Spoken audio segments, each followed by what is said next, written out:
can Right. start whenever you're ready. So I have a call the flag. I Okay. pledge allegiance to the flag Flag of the United States of America, and to the republic for which it stands, one nation, under God, indivisible, with liberty and justice for all. Thank you for your patience. All right, Planning Commission meetings from May 4, 2021. Does anybody have any issues with the way they were written? I move we accept them. All right. So we'll have to do a call out here. Commissioner Lawrence. You need a second. We need a second, you're right. I'll Anybody second else? Commissioner Lawrence, how do you vote? Aye. Commissioner Semling? Unmute. How do you vote? I'm here. How do you vote on the minutes? Do you accept the minutes? Yes. Commissioner Pugsley? Yes. Commissioner Webster? Yes. Is that everybody that's here? Yeah. Okay. All right. That's done. All right. Any topics from the floor that are not on the public hearing agenda? Just a minute. Shannon's here, isn't she? Oh, sorry. Commissioner Dugan. How did you vote? Shannon Kavanaugh is not in No, attendance. Kavanaugh. No, Oh, that's wrong, okay. Shannon. Right. Sorry. I'm sorry. Forgot her last name. Sorry. Me Oh. too. So So, does any topics from the floor? So So- Arthur Leskowicz would like to speak. Yes, hello, good evening. I have a question. We can hear you. Thanks. So my name's Art Leskowicz. I'm a citizen here in St. Helens. I'm organizing my office a little bit here, going through some old paperwork. And appreciate all that the Planning Commission does. Have observed that you got a lot of very large and small items on your plate. But was kind of curious the way things come across your desk for review, what you get and what you don't sometimes see. So in particular, my question to the commission is, whatever happened to the marine business? I'm reading the July 22nd, 2020 newspaper, the Chronicle, where industry was set to generate $2 to $5 million annually from the WCP, Wilsonville Concrete Products. They were going to come to town, moor their vessels out there in Multnomah Channel. And if you haven't seen the article, I suggest you go back to it and you can reference it, because on the second page of the article, ironically, is the article from the city regarding city prepares for future. And 5 city goals. I don't know if they're strictly associated with planning. I think they're city council goals in the strategic work plan. That again, I would suggest we've come up short numerous times in regard to the goals of one, that is to hold our city in trust for the future. Number 2, plan for a strong foundation. Number 3, livable, safe. Number 4, solid economic. And number 5, long-term planning. So in particular, can anybody shortly comment on, and Jacob, I believe your name was on the permit application to the Division of State Lands. So if everybody, you can raise your hand if you're completely unfamiliar with what I'm talking about, or give me a clap if you are familiar. You're unfamiliar. Okay. Yeah, I don't think the planning committee, it was never a matter that came specifically before the planning commission. It's possible that in a monthly staff report, it may have been mentioned. Good, thank you. Well, I would think that the planning commission should be involved in these types of issues, and basically the planning of the entire waterfront, a lot of smoke and mirrors. We now call the lagoon landfill. We call it the central waterfront. But the city has for over 5 years continued to plan and move towards turning that into a depository for the sludges that come from the cleanup of Portland Harbor. As a matter of fact, again, go look at last year's paper.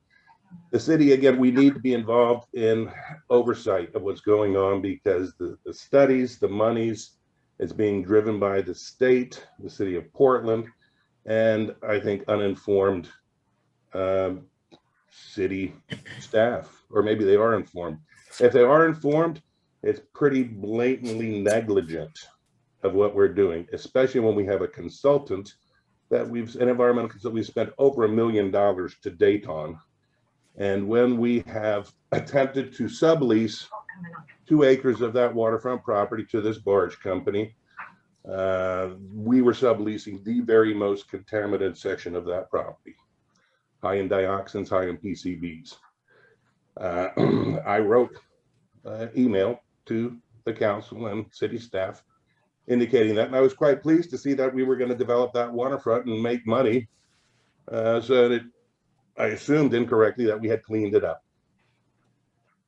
That was not the case. We, the city, made an application to the Division of State Lands to sublease that property, which was underneath our riparian rights. But for a quick buck, we were going to sublease the most contaminated portion of that property. When these barges moored there, they spud in, they lowered down pilings into the contaminated sediments, disturbed the sediments with their prop wash. We'll stir up those sediments, distribute them downriver, where we have our drinking water intake, the raining wells down near Columbia City. So I had no response back from anybody on the council nor the staff regarding my inquiry. The morning that the DSL, Division of State Lands, was going to rubber stamp this application, basically changing the use. Instead of unloading and staging logs, we were going to stage barges there. And the gentleman processing the application knew nothing about the contamination. And I suggested he call a counterpart of the Department of Environmental Protection. All this stuff is lying. And as a matter of fact, it's online on the city's website. So I suggest you delve into some of those documents. They're hundreds of pages. Cut to the chase, go to the conclusions, whatever else. But again, I also suggested to the city, there is no environmental guidance, oversight at all in comparison in regard to a commission. We have a planning commission, very important, but I think underutilized, and oftentimes your recommendations are not taken. I've observed that. But we have a planning commission for the library, for parks, for recreation. But we're faced with a lagoon that is going to be very expensive to clean up and allegedly going to generate revenues. But in this newspaper article, I started with the $2.5 million. Crunched the numbers. I thought the planning commission, you knew all about the different alternatives that we were going to use at the pulp mill to clean up the site. I was told we've looked at all alternatives from doing nothing to cleaning up to 110%, but the only alternative I've ever seen or that has been shared is we're going to fill it with these contaminated sediments. So I am assuming, hopefully, that you guys have a little bit more information available to you and a depth and understanding of that project. Because I've crunched some numbers, it's basically a 40-acre lagoon. If we're going to clean it up, as I was told, so we can line it, make it a landfill, and then we put contaminated sediments back in there.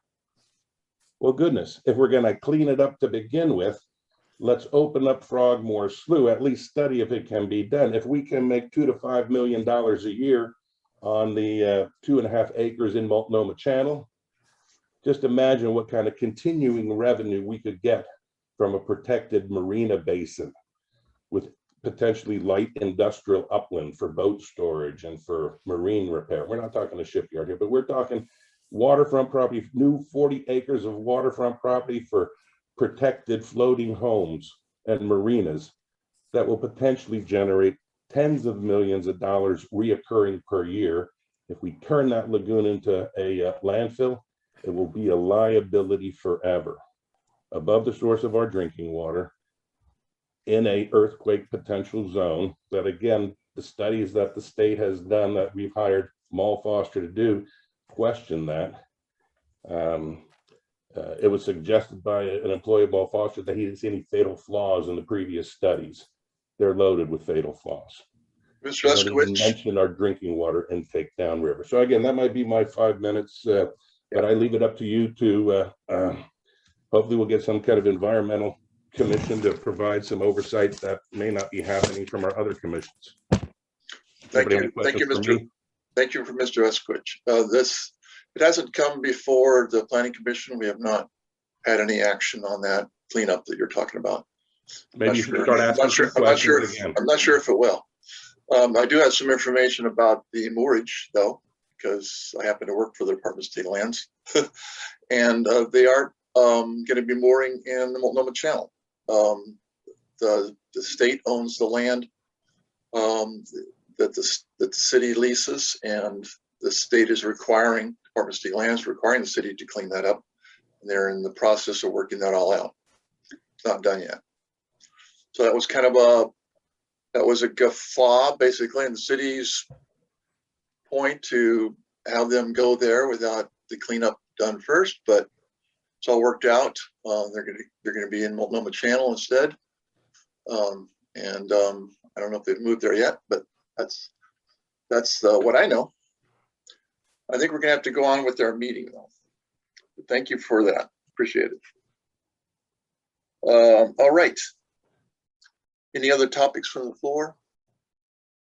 Not on the agenda? Okay. It is 7:16 and the public hearing is now open.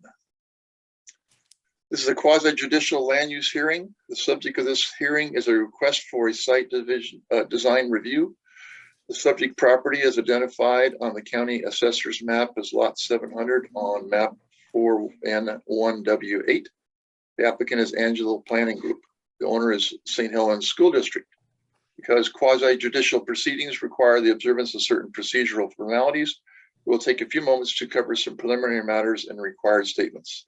Does any member of the commission wish to declare an ex parte contact, conflict of interest, or bias in this matter? No. Hearing none. Does anyone from the audience object to the ability of a commissioner to make a fair decision regarding this?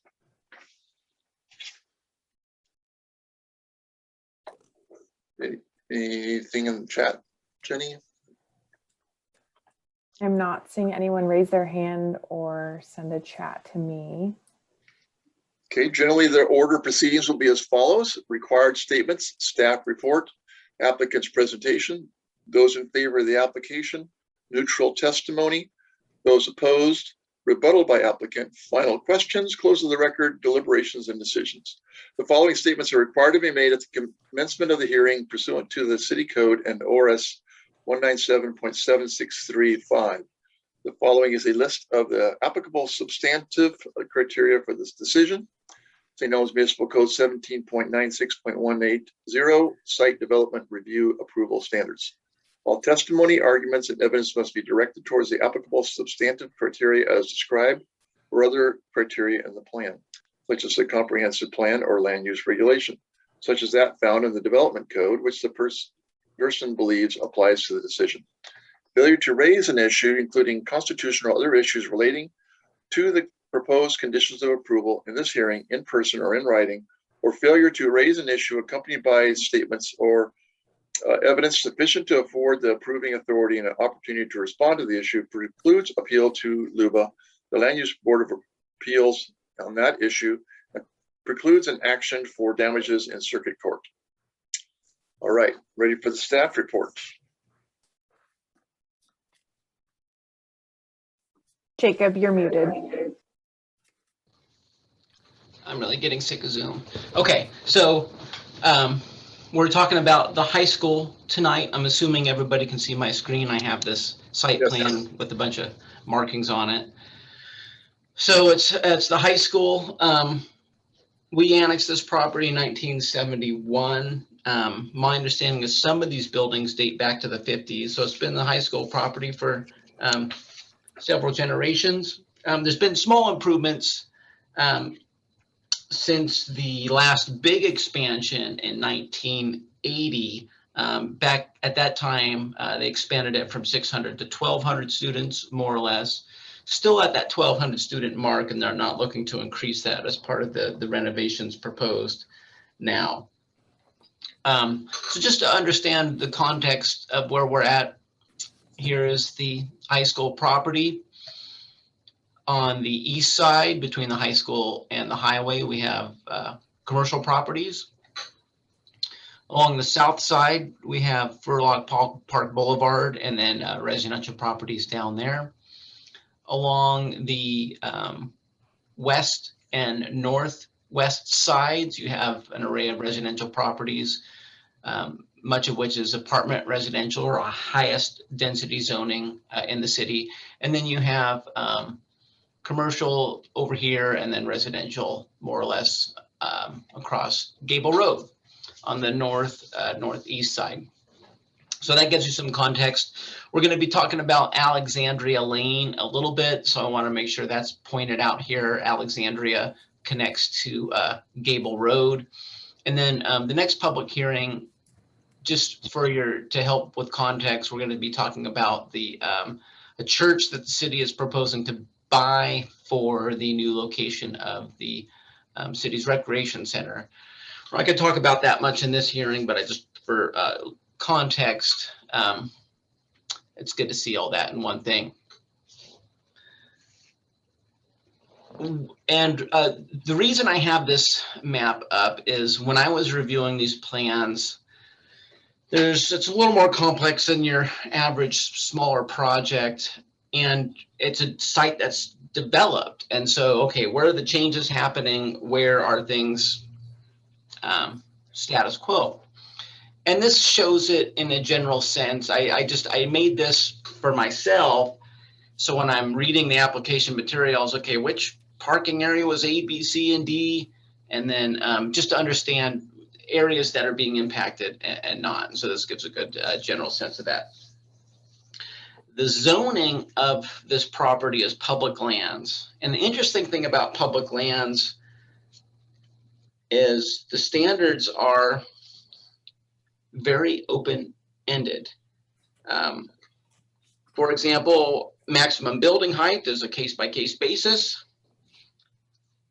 And the standards are based on proximity to residential zones and impacts. And remember where we talked about where the residential zoning districts were basically not over here on the east side. We are everywhere else.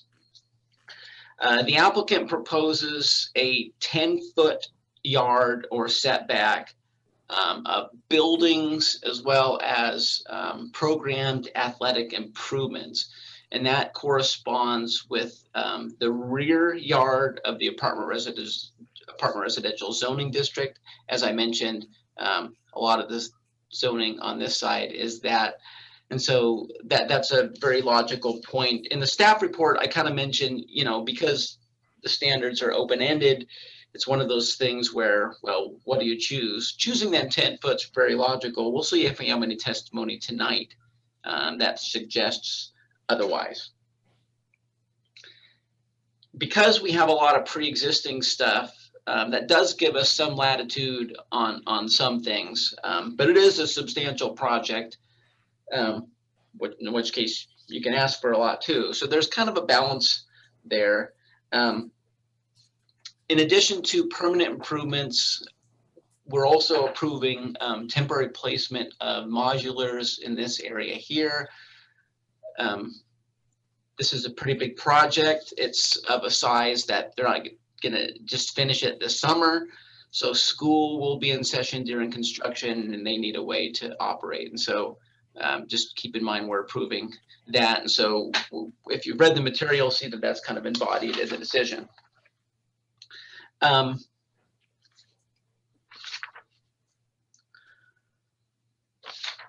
Gable Road already has frontage improvements. It's had sidewalk, street trees, all that stuff we like to see for a long time. They're proposing some things, just some changes to access ways, but not major along Gable. Nothing is proposed along Furlock. So as far as some of the things that we discussed, I'm not going to cover all the details because there's a lot here and I don't want to talk for 2 hours. I'm going to focus on just some of the things that we've been discussing with the applicant since the staff report was issued. And one of those things is pedestrian connections from the sidewalk to the site. And our code talks about having so many, and it's all about getting people off of the sidewalk to the building entrances with safe passage. And one of the things that we observed in this plan was, you know, there's a lot of good connections from Gable Road to the site on the eastern half, but the western half is kind of void. And there's a lot of city beyond Gable Road to the north and south from the west there. So there's a lot of student body that could come from that direction, especially on foot. And I know personally, if I was walking from this direction, at this point, I would probably want to get off the busy road, not want to deal with walking across driveways and just shoot into the site. So one of the things we talked about was, well, you know, maybe there should be a more improved pathway along this area. So that was one thing we talked about. The other thing we kind of talked about in the report is, well, all right, would that come from Gable, or because we abut Alexandria Lane, why couldn't you have a connection from there?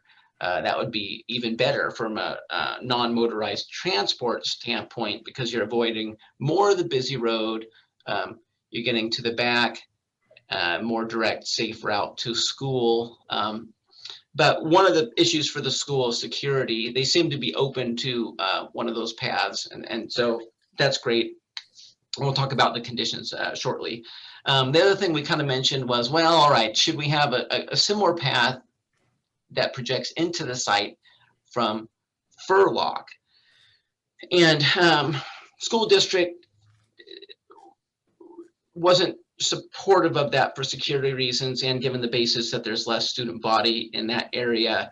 Although from a planning perspective, we look at connections in the future and we think there's going to be more in the future, but that's not something that seems, it's not something that's warranted to be pushed, I don't believe, but it's something that we wanted to make sure we had a discussion on.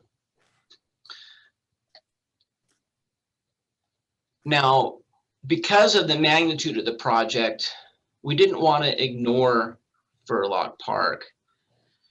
And so we want to at least try to advance some public purpose. But Furlock's weird. And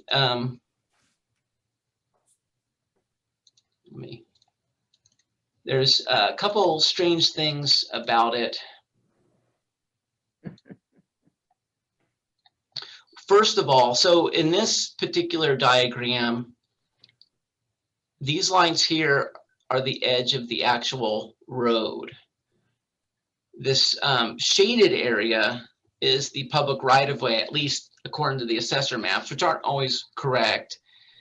And the reason we put this in here was to show how much the road projects into the site and to show this curve radius, which is much greater than what it would normally be for a collector street, which is what this is. And so, and this right-of-way projects substantially into the school district right-of-way. Let me show you another image here. This shows it a little bit better. You can see how skewed the right-of-way goes in there. And so, you know, we don't necessarily see the road with that much of a corner to it or that sharp of a curve. So that's an area where, you know, maybe we don't ask for right of way. And then the district observed close proximity to some improvements over here. So basically we want to work with them to get 5 feet where it makes sense. And that's kind of how we're dealing with Furlock. Jacob, I have a question before you move off on this. Okay, sure. I am imagining the kids who are walking to and from school. And I don't know, what you probably will know, whether this curving road has safe walking paths in it for kids to get to school or whether it does not. It does not at all. And that's a good point. I'll kind of show you a little more broadly what I was talking about here. I didn't clean this up for the presentation, but that doesn't take too long. Okay, so here's the school property. And what I was thinking about was the southwest quadrant of the site, especially the Millard Road property that the city owns now talks about a road going through it. And that would be a real important connection that gets you closer to the school. And so the thought was, well, how many people are going to be walking this way and wanting to come up through here? But conceivably, you could also go up Furlock Park here, hit to Gable, and then go that way. Oh, there's Alexandria, by the way. It doesn't hook to anything. Alexandria would be a connection, internal connection. It connects to the school district site, not to another street.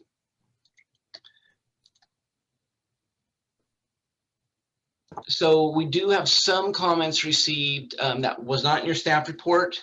The fire marshal just noted support, working closely with the school district, etc. We got a comment from the county public works department. Gable Road is in their jurisdiction. So just some of the permitting that they need. And if you noticed in the staff report, there was a lot of red writing, and ideally we would have all the time in the world to work stuff out. So we don't have all these back and forth questions, which makes presenting these kind of things a little, well, it's just not as smooth as they could be.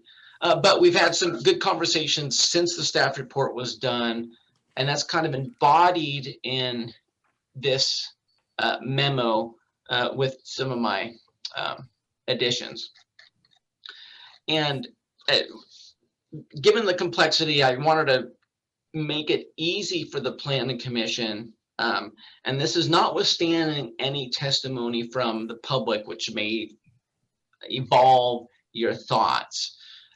But if you concur with everything people say, and there's not a lot of opposition that kind of makes us think about things differently, then the motion to approve, and we have a lot of testimony coming up, but the motion to approve would be per the staff report and per this memo from Angelo Planning Group. And it just has some added language here and there based on the discussions that we have had.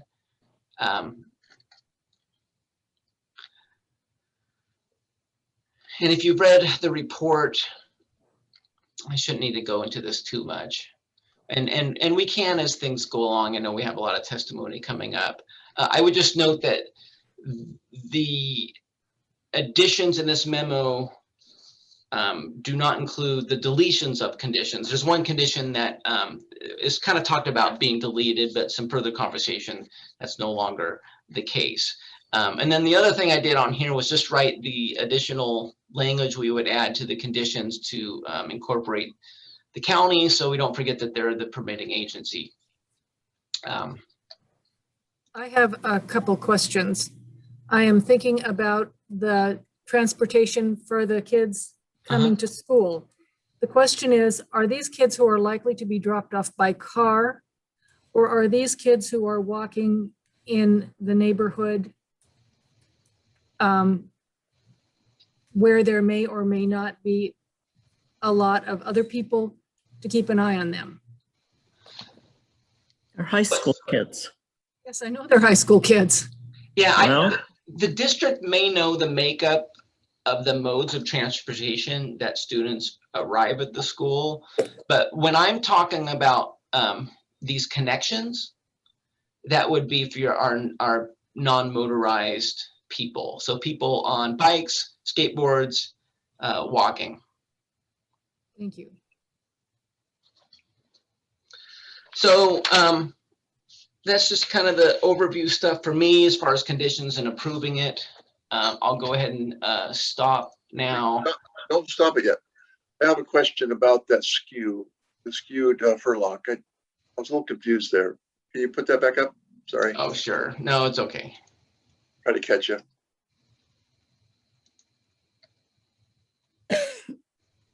So show the one that showed both existing alignment and the right of way. So are you saying that on the previous one, or the dotted yellow line, that's where the existing road is, or is that where the right of way is? The existing road is represented by the yellow dashed lines. Okay, so it's crossing Right. another parcel, somebody's private property. Yeah, the area on this map that isn't shaded in yellow is the right of way.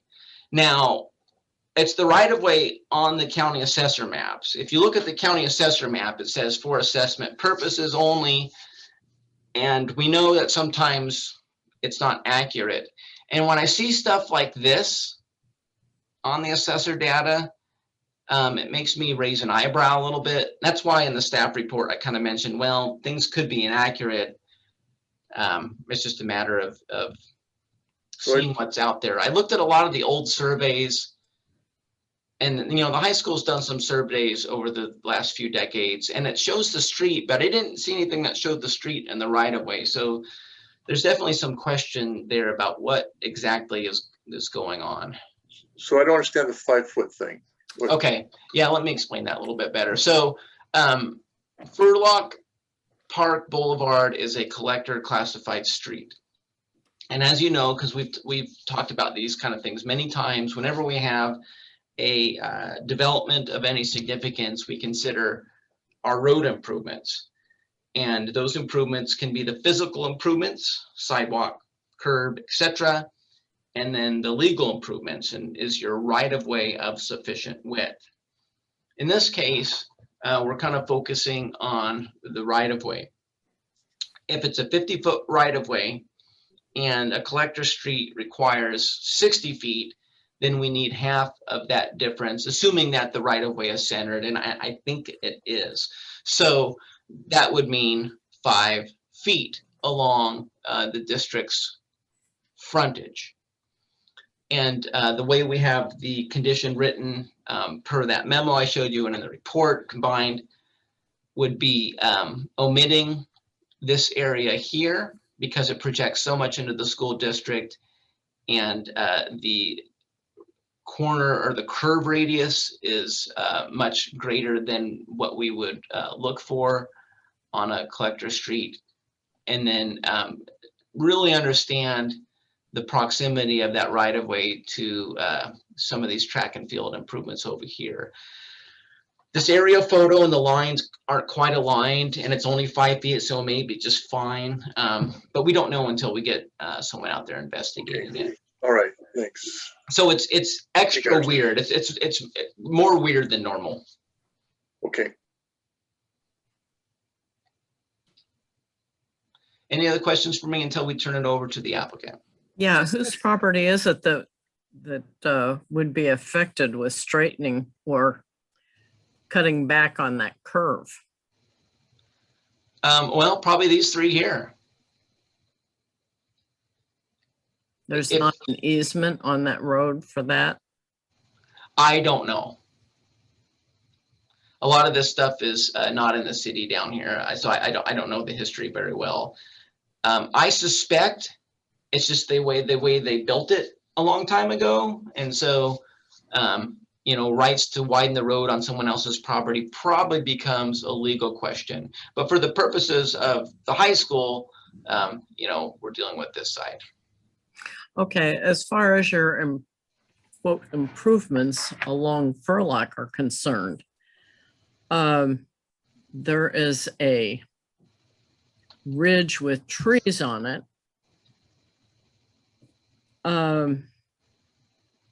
That does not allow people to walk on the high school side of the road. So you have to cross back and forth from one side of the road to the other to be safe as far as trees coming in or cars coming and going. Also, it is a parking street apparently for all the football games and all the sports activity that's going on. There are cars that park in the ditch, crossing the ditch. It's wonderful during games. You can't hardly drive up the road, let alone be able to walk on it. Yeah, and so it was That a real struggle thinking about, well, this is a major project. There's a lot of money, and it's one of those things where, you could very well include street improvements to Furlock. And, the district's concern was, the bond was for education, and the more money they spend on other things doesn't go to that.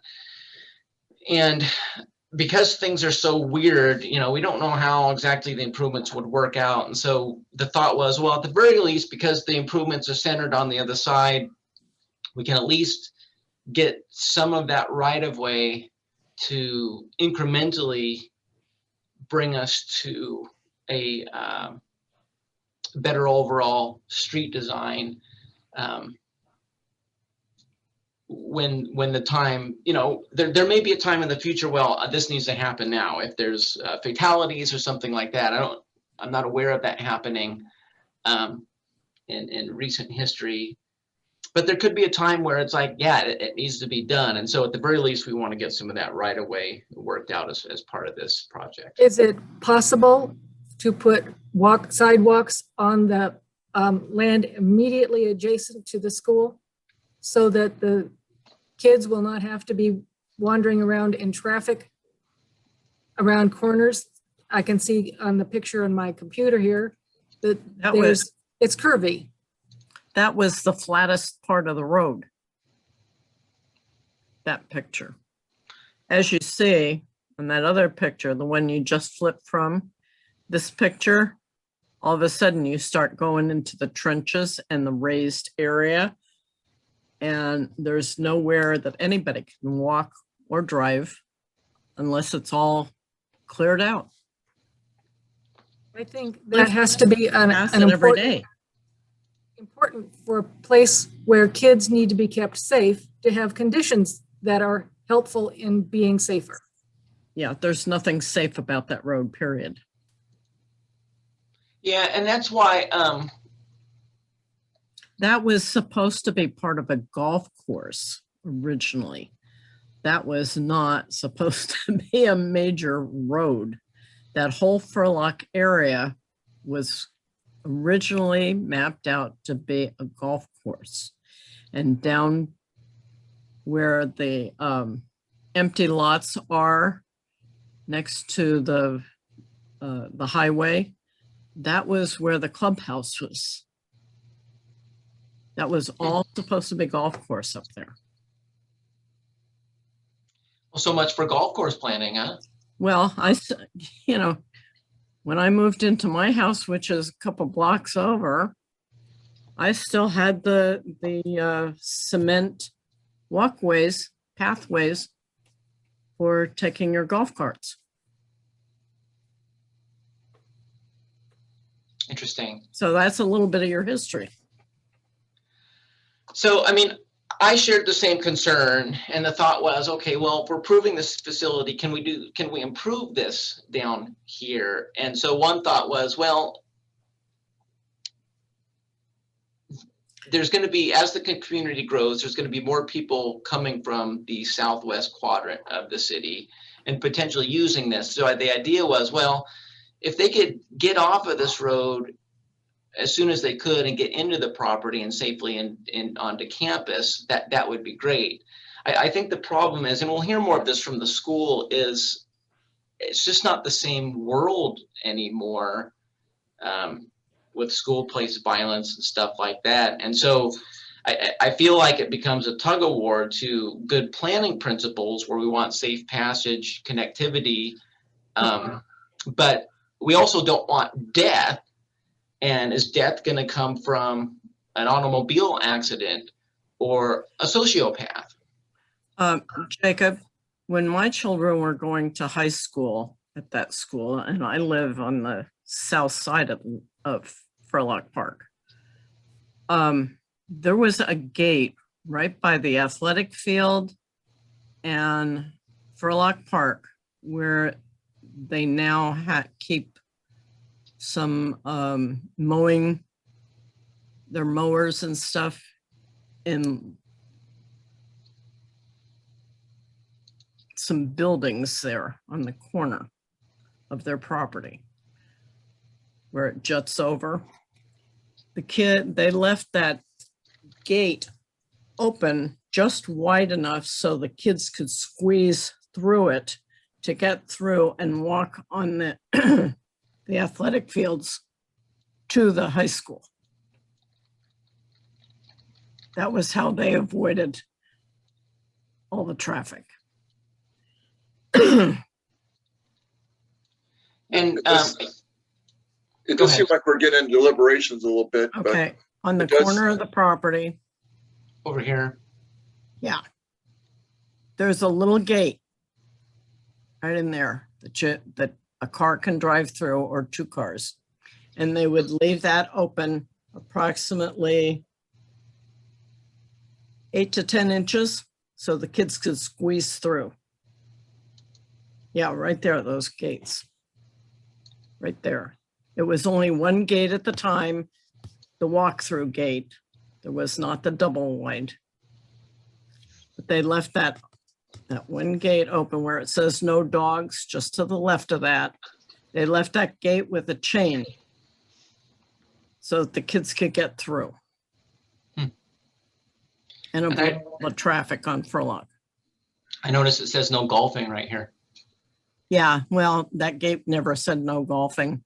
It didn't say anything at the time except no dogs. So We never had the two gates. I was just gonna say, Jacob, even though we don't want to get into deliberations here, but it seems like with the additional athletic fields and the way the athletic fields are used now and they're parking all along Furlock, that they're adding more athletic fields. Have they addressed where the parking is going to be? Is it going to be more parking along Furlock? They haven't really addressed Furlock's use at all. So yeah, they haven't addressed it, and the parking is going to be in basically the parking areas now are where the parking, at least the programmed parking areas will continue.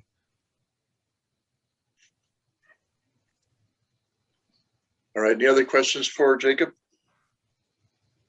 Before we get to the applicant?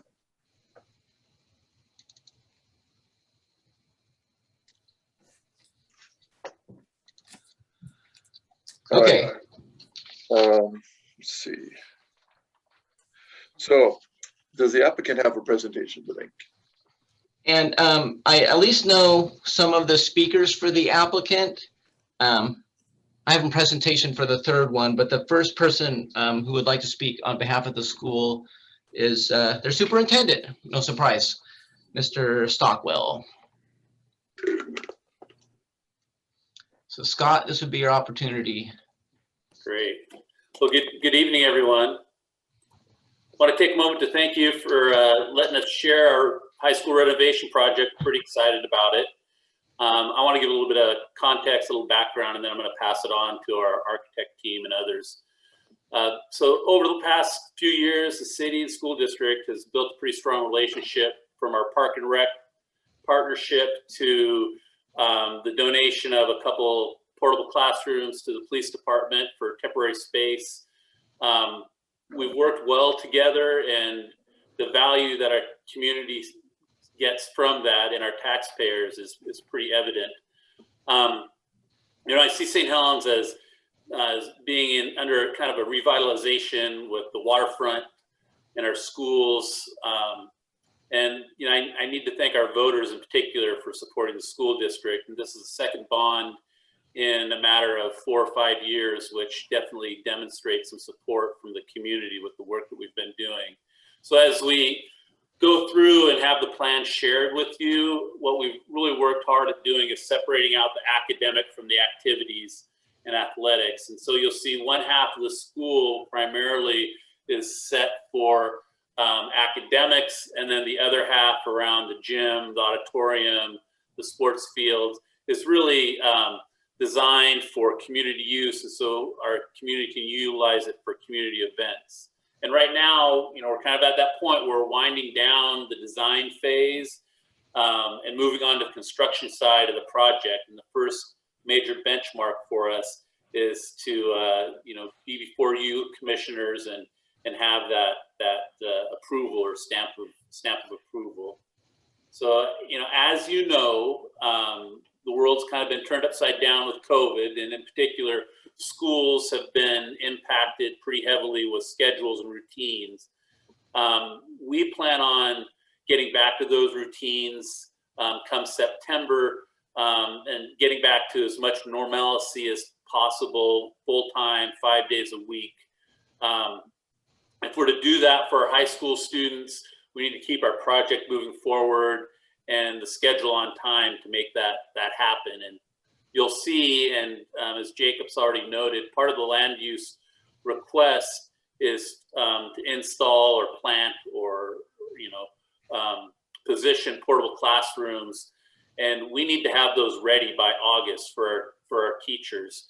And to do that, every day matters. And so as you listen to the proposal and outline our plans, any approval that you can give us tonight towards installing our portable classrooms gets us just that closer to opening school on time for our high school children. So they can return to kind of a little more normalcy that we're all kind of craving. I wish we were in person having this type of meeting, because it sure is a lot nicer, you know, to have those face-to-face conversations. But we're at where we're at, and I appreciate the time, your consideration. I know you care about the kids in our community just like we do. And again, I appreciate working and partnering with the city and the work we're doing to move our community forward. So with that, I will hand it on over to our architect and Marlene from Soderstrom. Do you want to go ahead and take it away? Thanks, Scott. I will try. I think my video is stopped. Oh, there we go. Thank you. Yes, we're very excited. This is a big step in the process. A lot of preparation and build up for it. And if it's okay, can I share the drawings that I have? They're the ones that we, Angela, I think, sent over before. It looks like screen sharing is disabled right now. If you would prefer to share them, that's okay too. Yeah, just let me know when you need the slide to be changed. Okay, yeah, if you don't mind firing it up, we'll spend just a little bit of time on that cover just to get us oriented, and we'll go through a handful of slides. I only want to take about maybe 5 or 10 minutes. I think everybody's pretty familiar with the project, but talk about some of the goals and the design strategies and the intent of the project. So you can see where the new front door of the building is. We can maybe start with the next slide, actually, Jacob. You know, begin at the beginning, right? This is the existing site, as everybody's probably very familiar with. We have our 4 buildings, building A, B, C, and D. As was mentioned, that A building closest to the highway has all the public amenities and lots of parking support for that. In between A and B are the administration, and not necessarily the oldest part of the building, but the part of the buildings that's in the worst condition. Building B houses a majority of the general education classrooms and a lot of other classroom spaces. C is the fine arts and kind of going more towards the career technical, and then that L-shaped building in the back, building D, is where those career technical activities, the messy, noisy stuff happens on the back of the site. The primary goal of the bond at the outset was twofold. First and foremost, safety and security, right? Security, primarily, this is an open site. There are gates, a lot of exterior doors. There's a lot of flowing back and forth between buildings that students have to do. And as an experience for the students, as well as the safety and their personal security, there was a very strong desire to unite this all into one cohesive campus, right? Easiest way to do that is to tear it all down and start all over. No, of course, we're not going to do that. We were really trying to be, as a team, very strategic to figure out what can we save, what can we repurpose, what can we modernize and bring forward to maximize the budget, and still provide that educational support and experience for teachers and students both. So we have a strategy to do that. You can see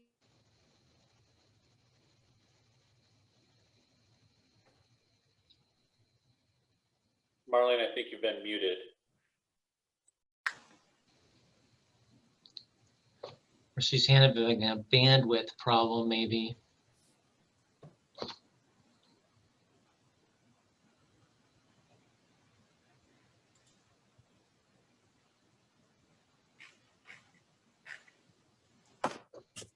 Is there someone else with Soderstrom that can walk us through the site plan?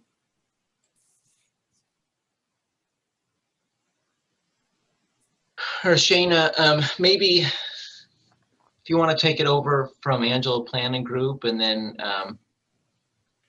if Marlene can come back, have her continue on her presentation.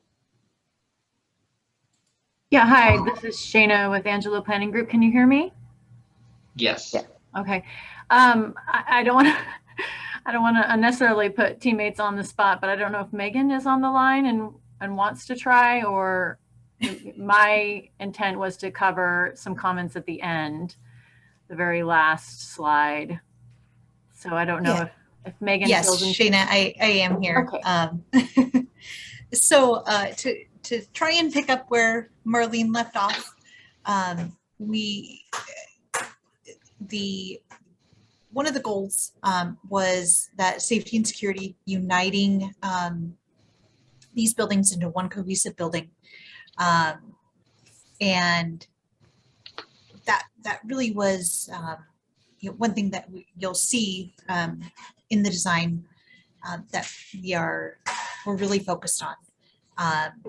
We also want to make sure that we are designing for the right capacity of students, and that we are making this, even though it is a renovation, feel like a new cohesive building that everyone is proud of at the end. So as we get to the site plan, you can see the light gray there. We still have building A, B, C, and D denoted. That's the light gray.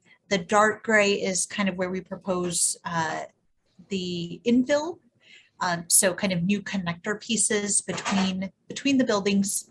And you can see right in the middle there between building A and B, there's a big orange triangle, and that is our main entry. That's what you saw on that first slide there. And associated with that, we have a slightly reconfigured parking lot, kind of on the northeast of the parking lots. That would be mainly for staff, some visitors, and then the rest of the parking areas we're planning to kind of leave alone there for the most part. But you can see in this diagram, we have not only the kind of the main public building entries noted with those orange and black outlined triangles. We also have vehicular access noted in the green arrows, and pedestrian access noted in the kind of cyan blue arrows. Pedestrian paths noted in the cyan blue kind of dashed line. So you can see where we really are bringing folks in from off of Gable and then in through the site. You can see the blue dashed, or excuse me, the purple dashed line indicates our perimeter fencing, and then some interior sort of security fencing to really make that school building secure. And then you can see that red rectangle up front is where we do propose we propose new bike parking kind of right near that main entry, and really accessible by pedestrian paths. Hey, Megan. Megan, Sorry. I can add a little bit with that. Yes, absolutely, Scott. So I know there's discussion about parking and playing fields. So if you look at the green spaces, that's the playing fields. We currently have 2 baseball fields and a softball field right there. Up above on the top area, which is adjacent to the newly acquired city property, that currently is a softball pitch for our JV softball kids. So they're currently practicing and playing games up there. So if you go back to the next slide. So our hope and plan is putting a varsity turf baseball field here on the top in that location. In addition, a turf softball field, plus keep 2 JV fields. So the additional field that you're going to have would be a varsity or a softball field. Our hope, if you look at that upper square that's adjacent to Alexander Street, the church, which we assume will be the new Park and Rec Center, will have parking right up there. And so what we want to do is have access from there to get to the softball or the baseball field and softball field from that direction. And what it also does for us is it opens up Building B's parking lot, which is that rectangle. You can see it right off of Rockwood. It's where we're currently going to put the portables. So that will relieve parking that right now is all focused down on the lower parking lot down by Furlock. By putting the field up in this area, we can have a walkthrough that'll utilize that Building B parking lot. So we're addressing that parking concern by doing some shifting and having some walkways. So I wanted to point that out. I thought that was important in particular because of the conversation that the commission was having. Thank you. And this is Marlene again. I really apologize. If you would believe it, my hotspot actually got too hot and keeps cutting out on me. So I'm trying to put it next to a fan. I'm very sorry. That was about the longest 2 minutes of my life. Thank you, Megan, for taking over. I think the goal for this is to show all of the neighborhood impacts, as well as the fact that we're really trying to organize the building around a new primary, very clear main entrance off of Gable. So that's where a lot of that focus of that pedestrian traffic is going to be. Once the school is open, the kids have to get in that way. So any kids that are showing up after that first bell will need to figure out how to get to the front of the site too. So that does change some of that pedestrian flow around the backside of the site. We do have that fenced and secure between all the buildings that are still touching but not connected physically. Are there any questions on this diagram? Maybe we can go to the next one, Jacob. So this talks about kind of the overall safety of the site relative to fire life safety in particular and fire department access. We're showing the loops for the fire lanes themselves and how, you know, our goal of course is to get as close as we can to the edge of all of the buildings throughout the perimeter of the site. We have a pinch point along that west edge there above Rockwood on the far side of Building D, where we don't go straight through, but otherwise we come all the way back around. That will also become sort of, I assume, a secondary circulation path. It's paved, so students will use it. It's used for, not for public car access, but it'll be used for district maintenance and vehicles for accessing the site and serving the site. So this is going to be an improvement overall for fire department access to the building and the site and the perimeter for any sort of first responders.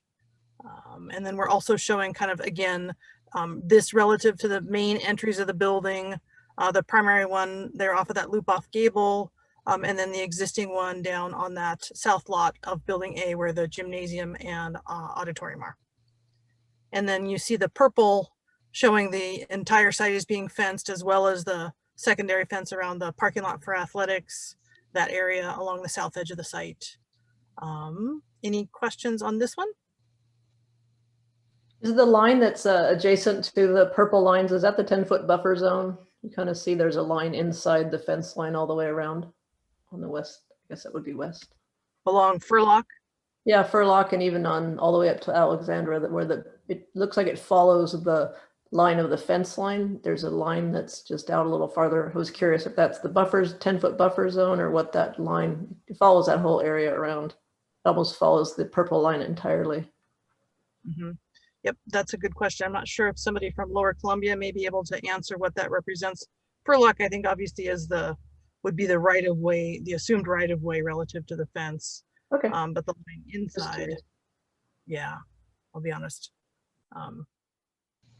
That one we can get back to you on, but I don't know. I don't want to answer that one and answer incorrectly, but we can find out from the team, definitely. Okay, maybe the next slide. Jacob. So this talks about kind of the zoning of the parking, again, to get to Scott's comments and some of the concerns about athletics. The south part of the site is remaining relatively untouched. So that zone A, that brown, that's that existing athletic event parking. And this diagram shows how we're distributing accessible parking throughout the site, adding more, and the existing is shown in black. So that is not where we're adding additional, that's what's there relative to the building entries. The ones shown in red, those are new accessible parking because typically it's around new entries that we're developing. So obviously the primary one is in that green lot in zone C, where we have the staff parking, but that's also going to be visitor parking for the main entry. Trying to keep that obviously as close as possible, minimize steps. And then we have a couple functions of the building that do require direct public access, the preschool and the school-based health center, both along that top side of building B.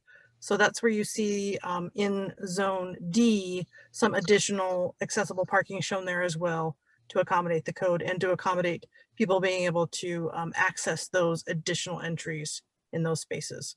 Overall, what this also shows in that top right, when you look at the count, the existing parking versus our proposed new parking, we're adding more parking overall. And even before we add, we're still over the minimum required per the zoning code.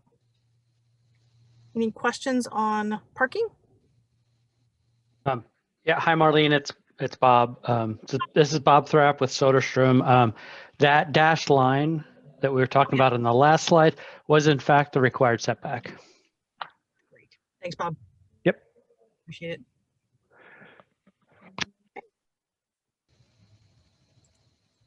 I know parking is always a concern, so I just want to make sure if there are any questions on that, we could go to the next slide, which gets us into the building. We don't want to go into too much detail on that. I know the focus on this is on the exterior and the site and the impacts to the neighbors. But it, this rotates it slightly. So the right of the page is what faces Highway 30 after that commercial, just to get you oriented. That curved section is our new connector of administration and the new front door. You can see in that light blue, the section of building B where we're trying to maximize and reconfigure as much of that existing space as possible to get a primary focus on that educational capacity, educational adequacy. As Jacob mentioned before, our capacity when it's all said and done with all of this, even though the building is slightly bigger than it is currently, our capacity is still right at 1,200, which is the same as our 1980 capacity. We're not increasing it. What we're doing is we're providing what is considered appropriate support for modern educational environments, which requires more square foot per student. So for the media center, we're actually not adding gymnasium space, but the gymnasium and the cafeteria, those are kind of the 3 areas where you get additional square foot per student. So shifting the cafeteria over into building A and adding that and expanding that does make the building overall a little bit bigger. So that's why you see it go from 213,000 to 239,000. But the classroom count and the capacity is matching what we had in 1980. Again, we're just doing a just sort of a reorganization and a reshuffling of what's there to make it work best both now and for as long as we can predict into the future, focusing on flexibility. So you can see how we're connecting literally A to B to C. We don't have a physical connection to D. It was actually too difficult logistically because we do need to have car and truck access between those 2 buildings maintained. So we still had those separate. But otherwise, the main building campus is all one building now. Really helps with security overall. We're still fencing everything. So once you're in each of these 2 buildings now, you're in a secure environment. We're limiting the exterior doors. Anything that you can get out of from an exterior door to get back in is in the safe side of the site behind the fence. And we're also providing some additional staff support spaces too, also to kind of help modernize the building and support their mission for teaching. Any questions on the plan itself for interior of the building? Nope. I think with that, I'm going to hand it over to Shayna next with Angelo Planning Group. Sure. Yeah, next slide. Thank you, Marlene and Megan and Scott, and thanks to Jacob and the commissioners. My name is Shayna Reberg. I'm with Angelo Planning Group, and we're a land use planning firm who was a representative for the applicant for this big, meaty application. So I'm just going to close our presentation with these brief comments about the staff report and conditions of approval. So we support and agree with staff's recommendation for approval of the site development review and sign permit application. And we have reached agreement with staff about proposed conditions of approval, given some modifications. And that's really what Jacob was referring to and describing earlier. So we arrived at those modifications in discussion with staff, which is documented in the July 12th memo from Angelo Planning Group, as well as in staff's pre-hearing comments. And that was that document that Jacob was flashing up there earlier. And we've bulleted out some of the topics that those modifications address.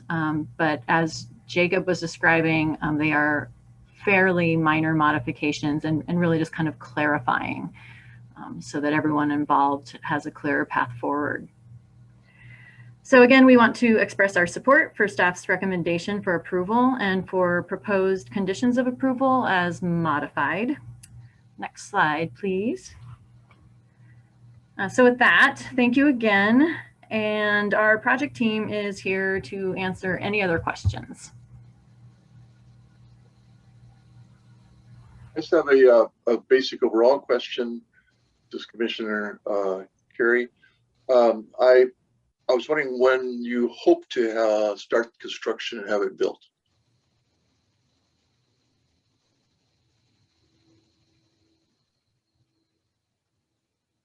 Well, I guess I can start with that. We hope to have construction beginning, or at least demolition of building A beginning in November. That begins with abatement. And then completion, I believe, is in a couple phases. So it's 3 years after that.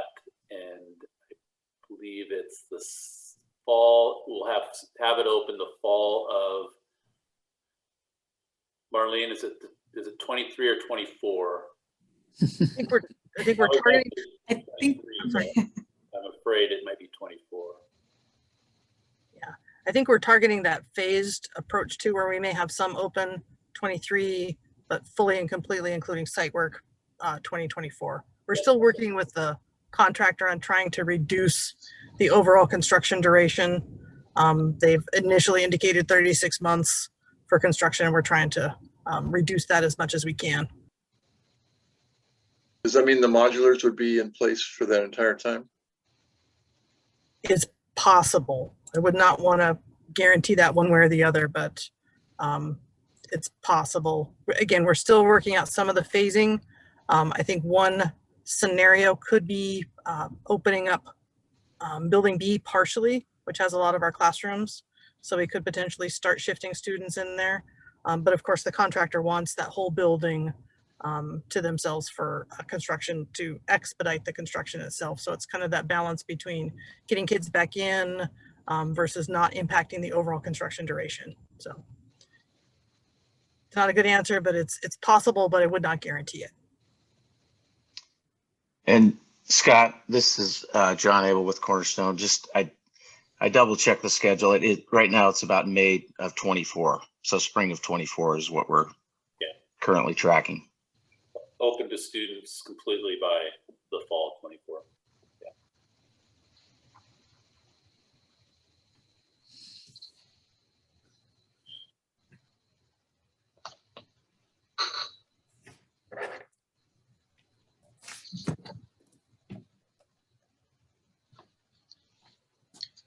Well, unless the Planning Commission has any more questions for the applicant, I think it's time for some testimony. At-large testimony, at least. Testimony and support. So just raise your hand if you would like to speak in support. Or you can send a message.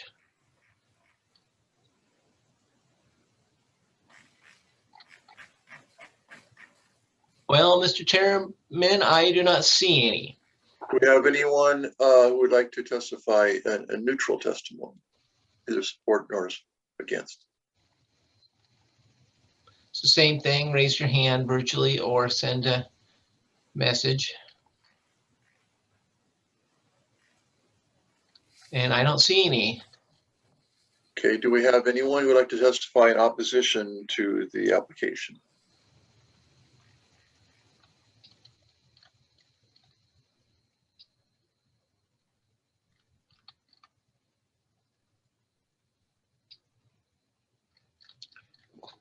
Very good. You must have done a good job.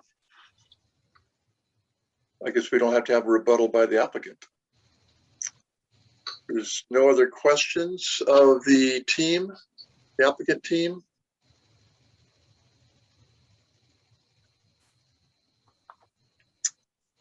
Okay. Hearing no further questions from the commission and no further responses from staff, the public record is closed, and this matter is returned to the table for deliberations and oral decision. Time for discussion.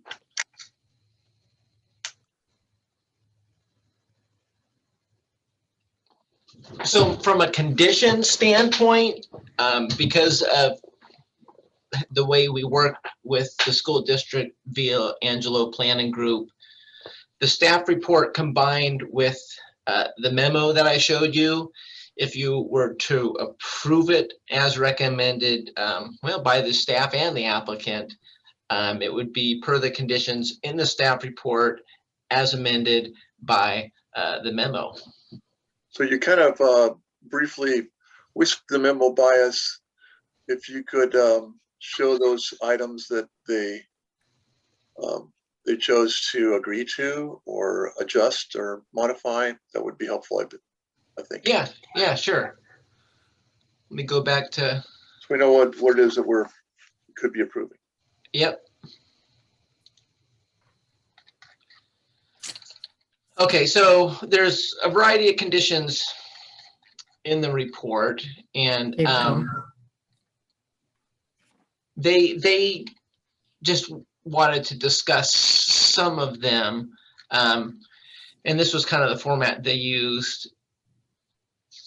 There was one about wheel stops, and you know, the discussion was because some of it's pre-existing, and they just wanted to make sure it was a little more clear about where they need to go. And so there's just a little bit more language as underlined here added to this condition. And any condition under 2A are things that we're looking for prior to development permit issuance.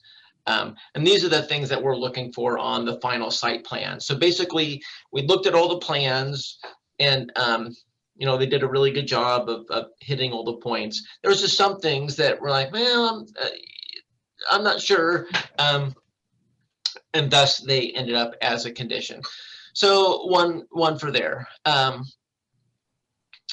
This one here talks about the right-of-way dedication to Furlock Park Boulevard.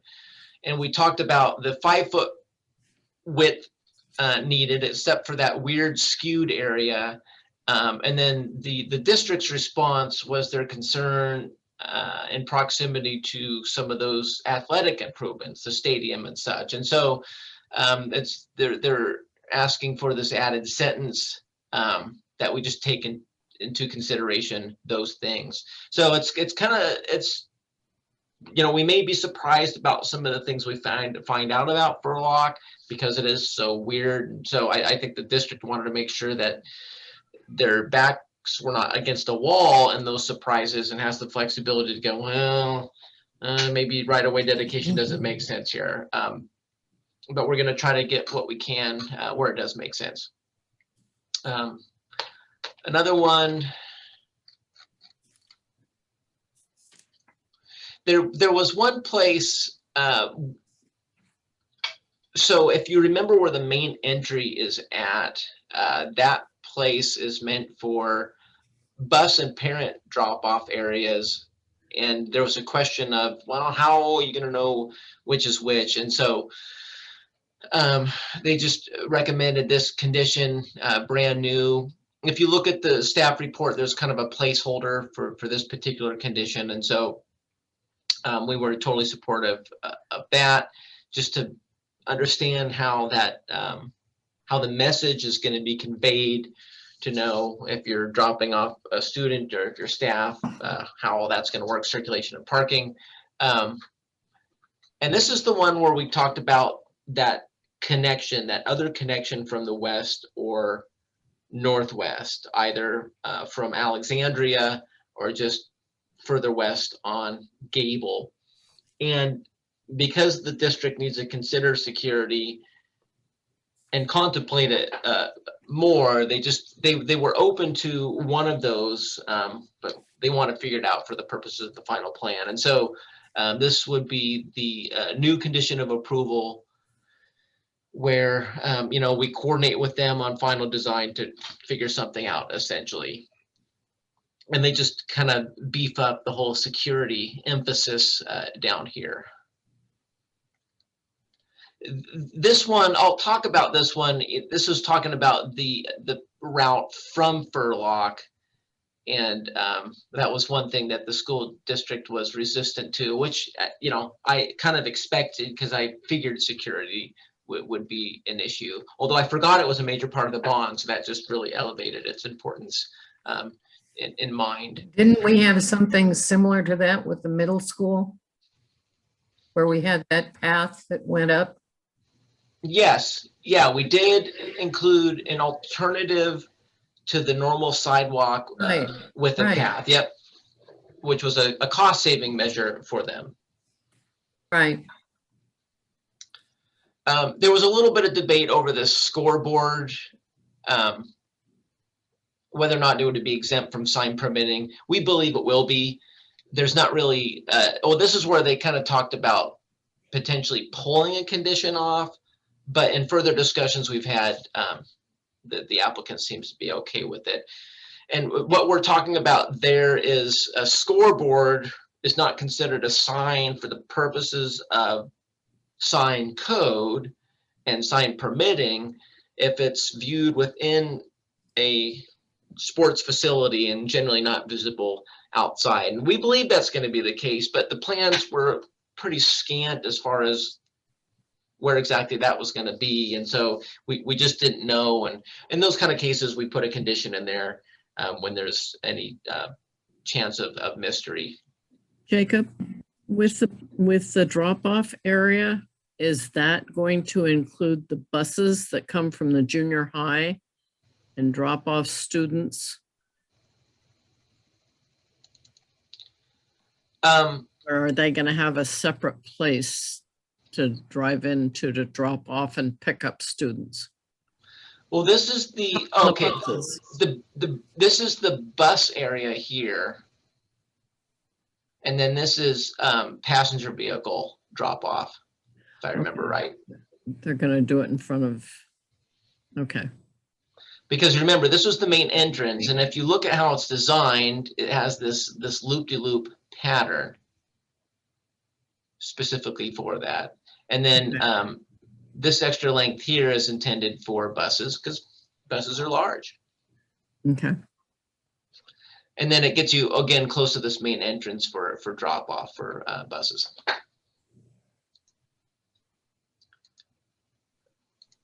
Okay, and then the one thing that we didn't quite get to with Angelo planning was just conditions based on the county's response. And so just to try to be efficient and make it as unconfusing as possible, I just added the extra sentence we would add to these conditions just to make sure that we're honoring the county's needs, because it is their it's their road. They want a permit for anything in Gable Road, that makes sense. And they don't want new stormwater on the road, and that's a typical concern of the county. So that, based on the testimony, everybody seems to agree to the staff report as recommended by this memo here. And we could talk about the conditions in the staff report too. But these are the things that we kind of chewed on in the last week or so. One of them was the cover for the bike rack, and you mentioned that they accepted that and designed that. Yeah, we just, it talked about a cover, but there was no plans that really showed what it looked like. And so now we put a condition in there so we know what it looks like, so we can make sure it complies with the various standards that we have. I don't see it being a problem. It's just, you know, a minor data gap.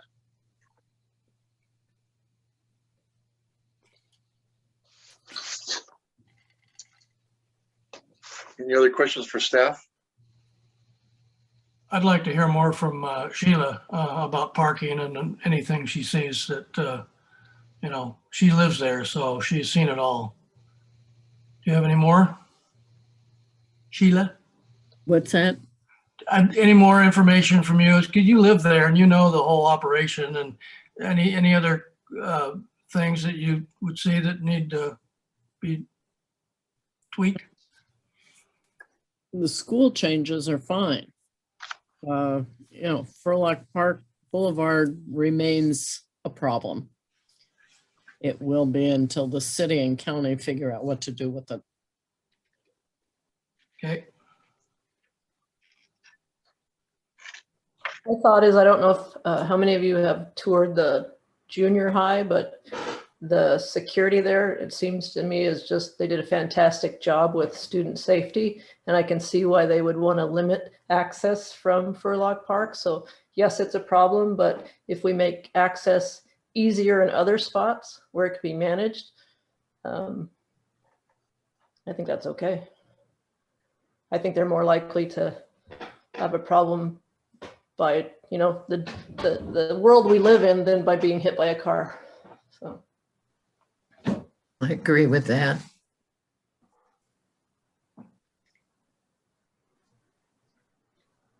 We're going, as far as using Furlock, if they ever develop the city property over on Millard Road that was supposed to be the hospital, you could wind up with more kids coming through that way over the covered bridge onto Maple Street and winding down Furlock to get into the high school.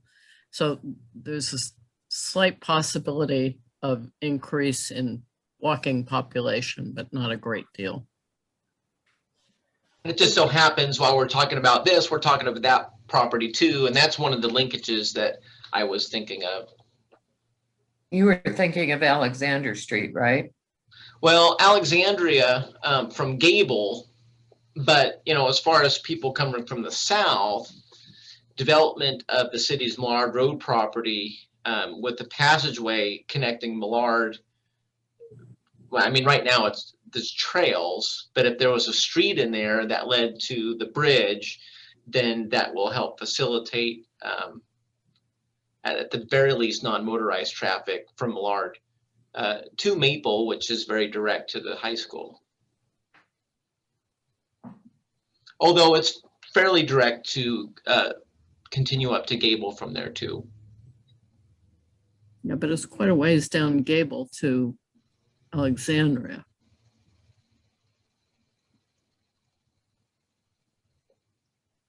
Once you go across Furlock Park Street to Gable Road, then you have to go down quite a ways before you can hook on to Alexandria.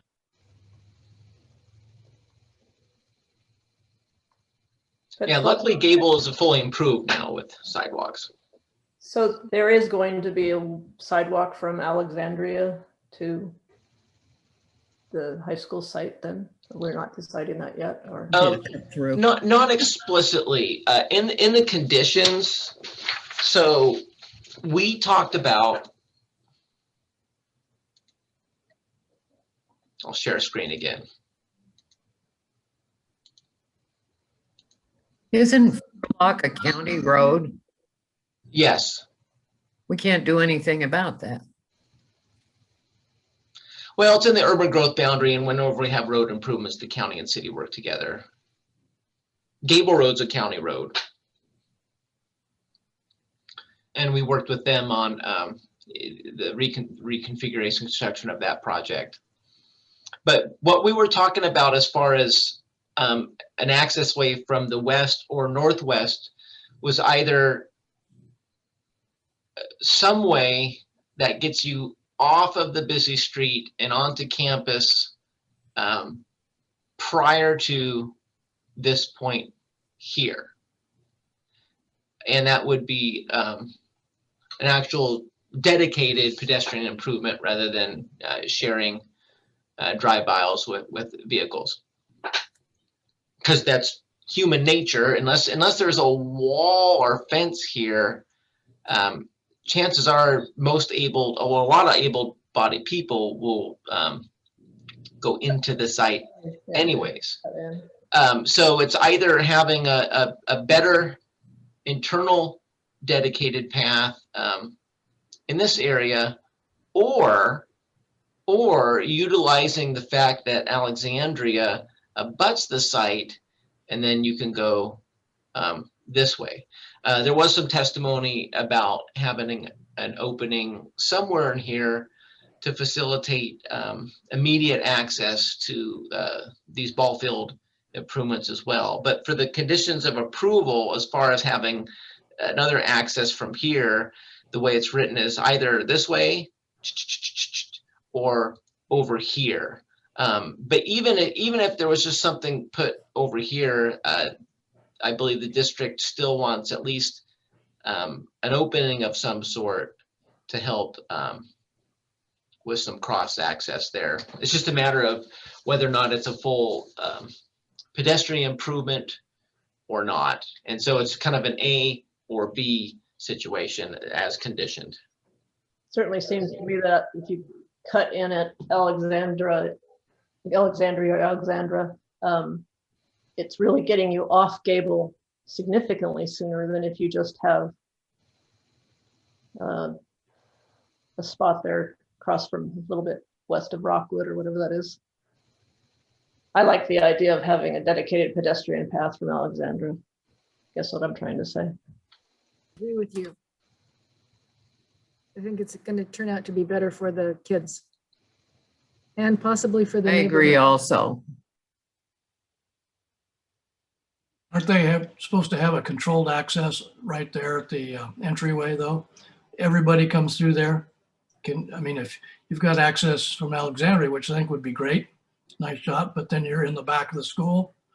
Is that acceptable? Yeah, I know that during the architect's testimony, they talked about access through the main entrance and after school starts, you have to get to that main entrance, but is there other access points before school starts, how kids get into the building, or they all have to go through the main entrance? So the public hearing is closed. Yeah, I don't know. It sounds like though it is restricted.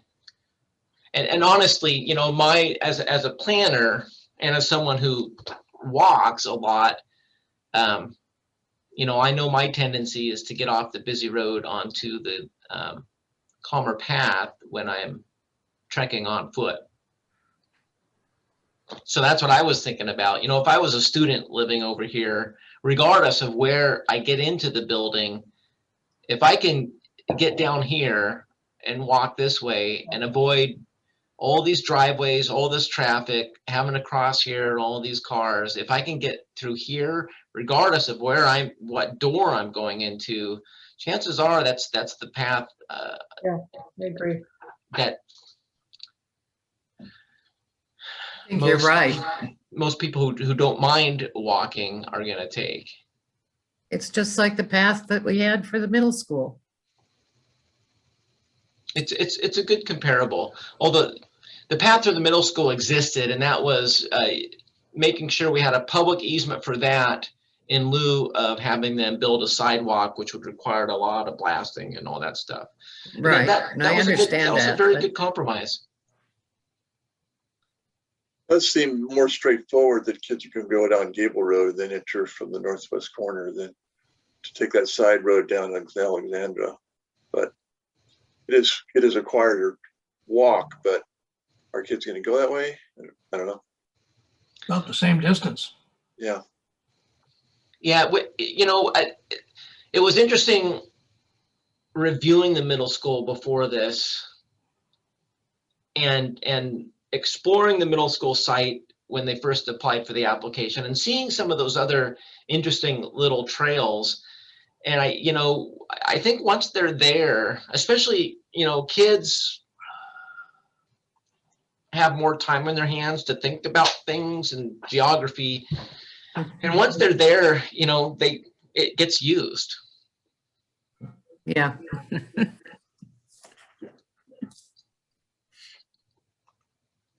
They were cutting through private property for years until we made it public with an easement. Just a lot of cable. So yeah, that's another good example. They're going to use it if it's faster or better. Easier, yeah. There's a lot of neighborhoods, you know, at Parkwood Crossing, all those, everything that's up Gable Road. So if they could cut in sooner, I think they would.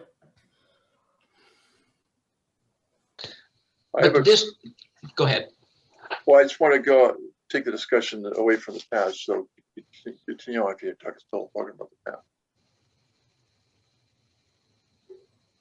Go ahead. I forgot what I was going to say. Sorry. What I was going to ask about is it didn't really get hit on real in detail was what happens to the whole campus when the modulars are in place? Where does everybody park? How do they get there? In the middle school construction, it was a big deal to keep the kids safe away from the construction and get them to the classrooms. And I know they had this additional memo. Maybe you could pull that up. Yes, I was just thinking that. That's good for the modulars, but I don't understand how it ties in with the parking lots and where the construction vehicles are going to be and so forth. Staging and all that.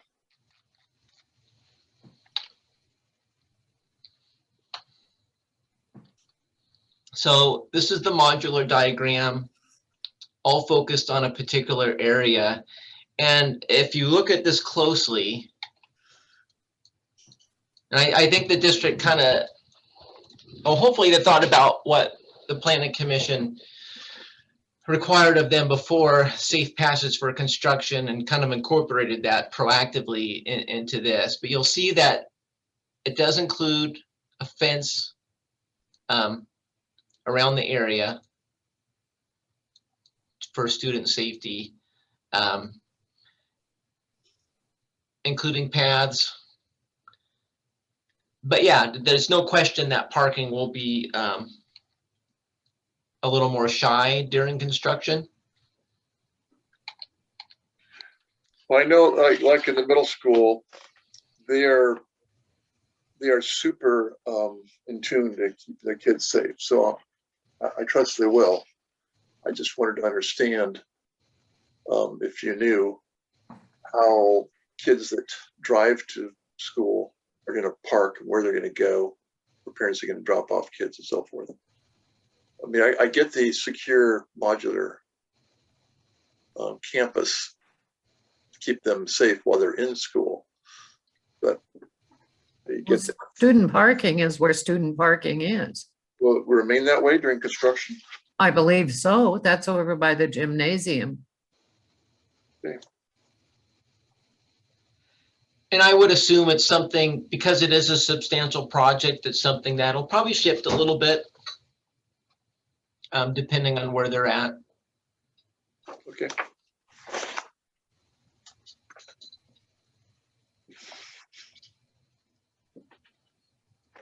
The good thing about the school, and I know there's always concerns about how things are going to operate. The good thing about the school is you have a lot of passionate parents.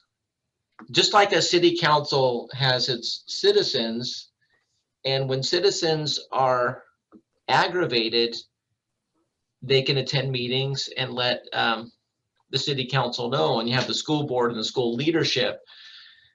If something's going wrong, the parents are going to let them know.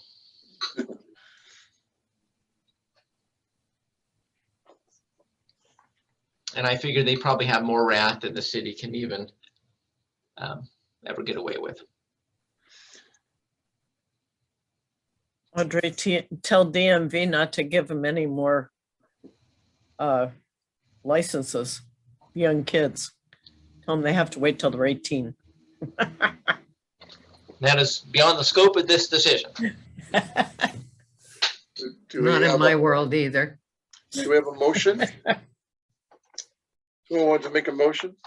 Or- Jacob, how did you word it? And I'll make the motion. Yeah, so the motion would be as recommended by staff in the staff report, as amended by the memo from Angelo Planning Group,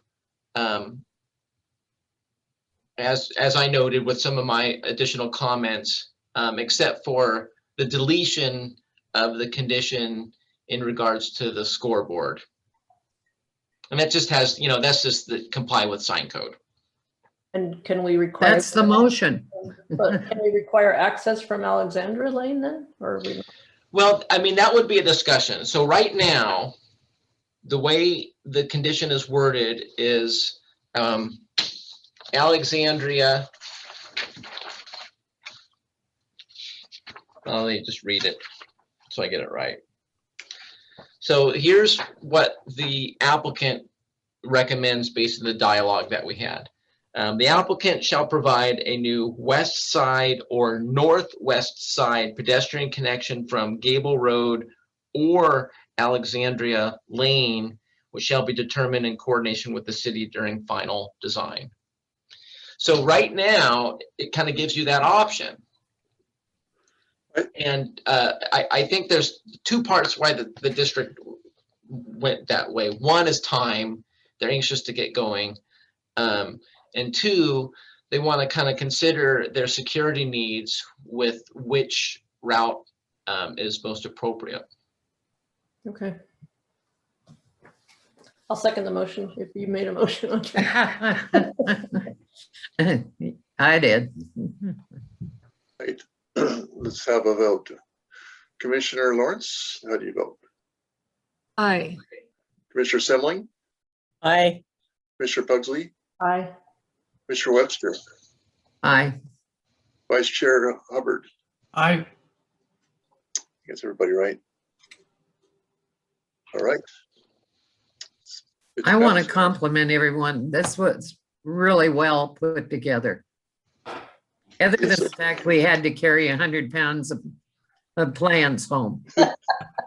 But we're saving it for our home gym. Yeah, and big projects like this, when you have this kind of cooperation and coordination, it makes a big difference. Really appreciate it. Thank you Yeah. very much, team. It really is appreciated. We do, I am looking for hopefully another motion for authorization of signature. Yes. Okay, so moved. A second? Is there a second for me to sign it? Second, All right, Commissioner Lawrence, how do you vote? aye. Commissioner Semling, Aye. Commissioner Pugsley, Aye. Commissioner Webster, Aye. Vice Chair Hubbard. Aye. All right. I guess I'll be doing some signing. Okay, Thank you all for the good work. this hearing is over. See, I have to read some, don't I? Or do I? No. For this high school, we're done. So yeah, we're on to the next hearing. Did Right. Andrew want to say something? He's got a hand up.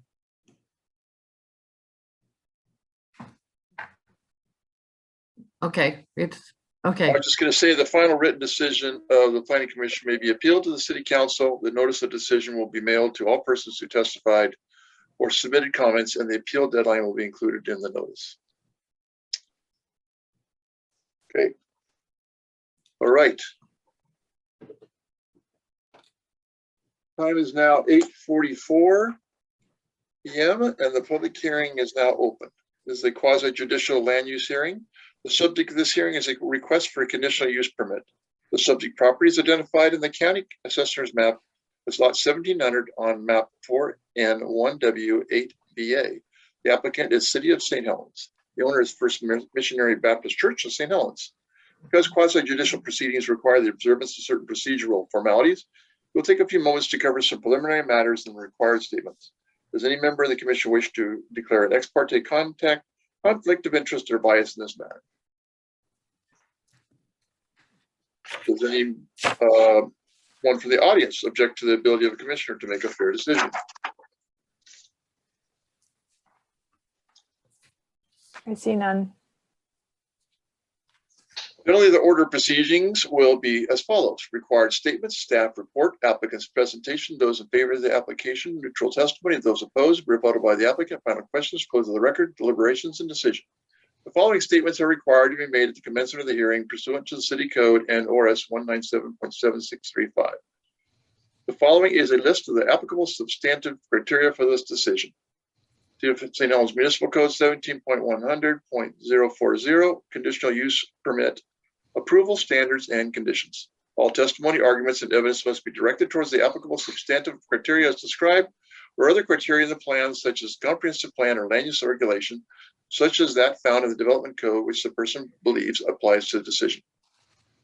Failure to raise an issue, including constitutional or other issues relating to the proposed conditions of approval in this hearing, in person or in writing, or failure to raise an issue accompanied by statements or evidence sufficient to afford the approving authority an opportunity to respond to the issue, precludes appeal to LUBA, the Land Use Board of Appeals, on that issue, and precludes an action for damages in circuit court.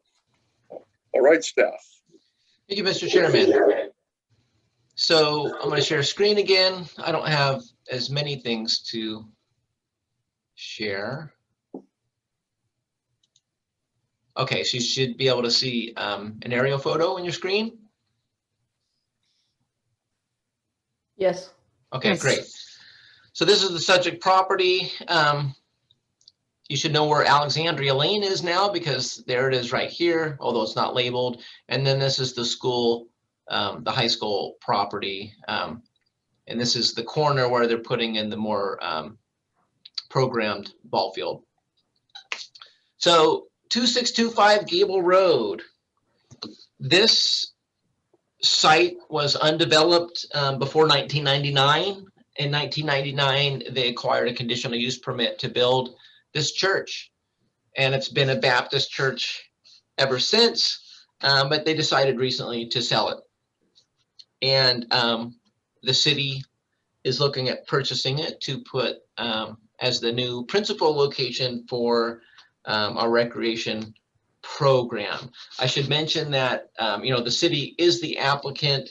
We do have the planning department here. Jacob, the city owns it now. They've closed escrow on it. I don't believe so. It was still owned by the church when we received the application, and I remember hearing about the timeline. Yeah, since I have access to that data, I can see, and it did close escrow. Oh, okay. Yeah, Shauna just messaged me, Jacob, to just clarify that the city has closed. Okay. The city has closed. Well, hopefully this doesn't get denied. So it's been a church ever since. This is the principal location. The planning department is here. We don't know all the details about the recreation program, and so that's why we do have Shanna Dugan, who is our Parks and Recreation manager, to ask any questions about the program if those come up. No new buildings are proposed. Basically, the proposal is to use the site as it is. And the site's not too old. It's about 20 years old, so things aren't too outdated. But when we kind of looked at it, you know, we noted some things that seemed appropriate for this new use. The disabled person parking spaces are really out of date, and they were modified in like 2016, not really a current standard. So that kind of made things a little messy. There's no bike parking at all. Some places wheel stops are appropriate. For example, down here, there's a walkway, and the parking lot is at the same grade as the walkway. And so we want some wheel stops there to make sure that the pedestrian path here is not encroached on by vehicles. And that'll help vehicles. Maybe someone's tired, steps on the accelerator instead of the brake, and damages the building. Even though testimony in that 1999 hearing said that they would make sure trash was enclosed, there is no such facility, and dumpster has been in the open. And so we're working at a trash enclosure, which is a pretty standard thing. One of the conditions talks about working with the school district for off-street connection between properties, and that kind of ties in with the decision you just made. And so we'll see how that all works. One thing that's kind of different in this particular proposal is this hammerhead. So when I was looking at the history of this street, there was the subdivision over here. And one of the conditions of the subdivision was that this turnaround be in place. Now, when we have dead-end streets like this one that are greater than 150 feet in length, we need some type of turnaround, and usually it's a turnaround suitable for or suitable to fire code. And as you can see in this picture, this hammerhead is, if you go to Google Earth and you look at aerial photo over time, you can see that people have been using this to park in. And so another one of the conditions we're recommending is some no parking designations on that property. But what was interesting is this subdivision was approved based on having a turnaround, and there was just some kind of handshake agreement to use this, but it's not an easement, it's not a right-of-way or anything like that. In public ownership, we control it, and so we can kind of control what it's used for. So we're recommending at least no parking designations. One of the conditions is to recommend to the city council to dedicate it as public right-of-way. And the reason I set it up like that, I think it's a lot of dedication for just moving into a new building without a lot of significant renovations. So I think we would be overextending our powers by requiring this dedication, but recommending the city council consider it, there's nothing wrong with that. And so that's one of the conditions that's in there. The one thing that's particularly odd in our conditional use permit chapter, several conditional uses have standards particular to them. a good example are marijuana shops. If you want to have a marijuana retail center, there's a distance from schools. I think it's 1,000 feet, if I remember right. It's been a while since we had one. And then a distance between those marijuana businesses, 2,000 feet, I think is the number. Don't take my word for it. But in any case, there's standards particular to that. And there's standards specific to community recreation. And there's this pretty aggressive 30-foot building setback. So if this was a vacant site and we were talking about putting a community recreation building here, we would be saying, okay, well, we need a 30-foot setback. Now, in this case, the 30-foot is met on the north, the west, and the south sides. And the close point is right here, is roughly 10 feet. You know, that you think about the purpose of that kind of condition, and you know, if something is going to be really rowdy and stuff, you know, you'd want some of that buffer from a residential zoning district. In this case, as a pre-existing site, you just basically have to acknowledge, well, it doesn't meet that standard, but it meets it elsewhere, and it's a pre-existing circumstance that you don't have a problem with, essentially. So that's the one thing that we found that was a little peculiar. Looks like there's a garage there. Looks like there's a garage in the adjacent property, not a. Yes, and that's another thing, is there's a building there. So you're not exactly disrupting someone's favorite hammock space in the yard. So yeah, no, that's a very good point, Commissioner. And that may be good justification to be okay with it in these circumstances. So the principal location of the recreation center would be here. The current location on Old Portland Road would still be used as a secondary location until something happens to that property. Staff recommends approval. The great thing about this location, and as the city partners with the school on recreation, is the adjacency. And the adjacency, I think, will help facilitate those partnerships and, you know, link programs between the city and the school. So it's good from that standpoint. And any questions? I have a question about the use, the recreational center's use. Are they expecting to use just the interior space, or is that big open field something there would be part of their recreational use? And how does that tie into what the high school was saying about potentially using the parking to access the athletic centers if it's just a big grassy field? Or would that become parking lot? Get my question? I do. If this was going to become a parking lot, that would be another land use action. I get that. Parking lots have standards and stuff like that. So I have not heard discussion about converting this. I have heard secondhand about maybe some things here, but this is why we wanted to make sure we had representation directly from our Parks and Recreation Department.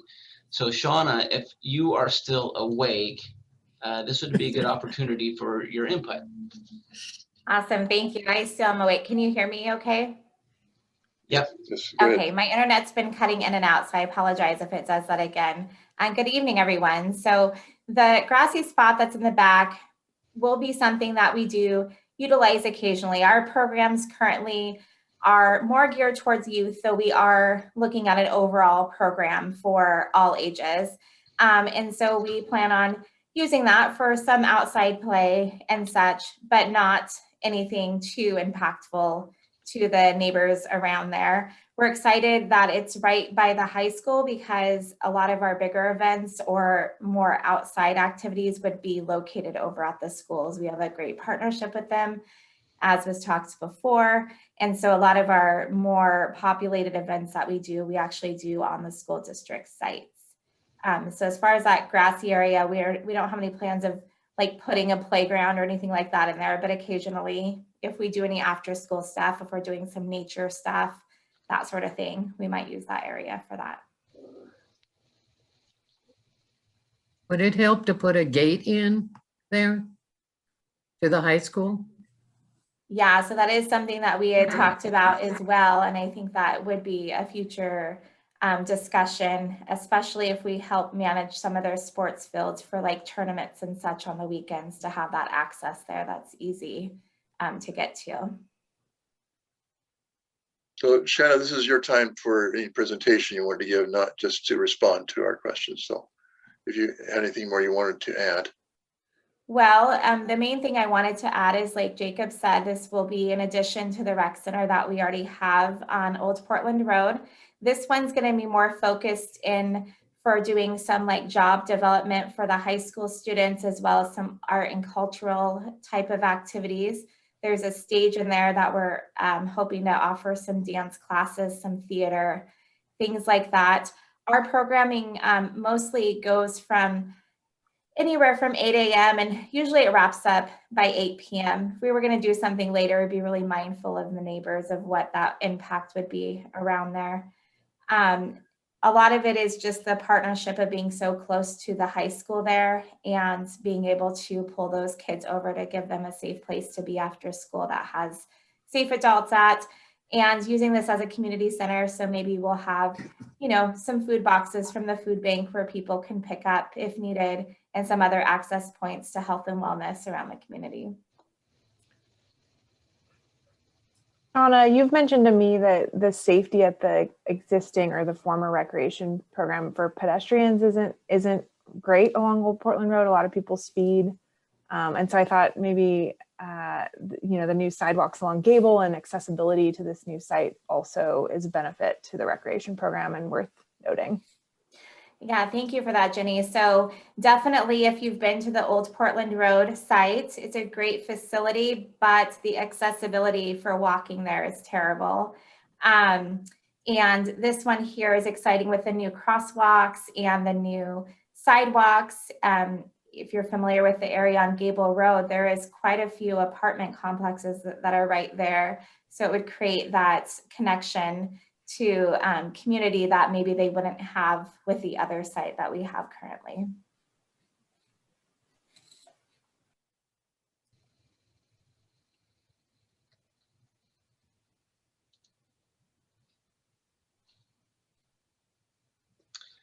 Any more questions of staff / the applicant?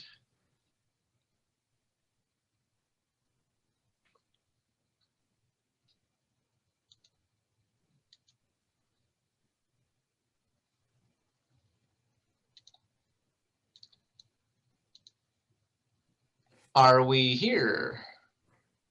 Yes. Oh, okay. No comments, no. I was just making sure there wasn't some technical problem.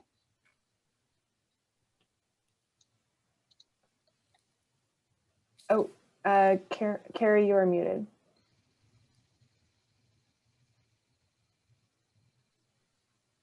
Oh, I've been talking away here.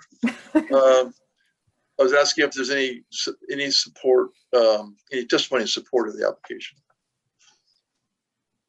So if anybody would like to speak in favor, please raise your virtual hand or send us a chat.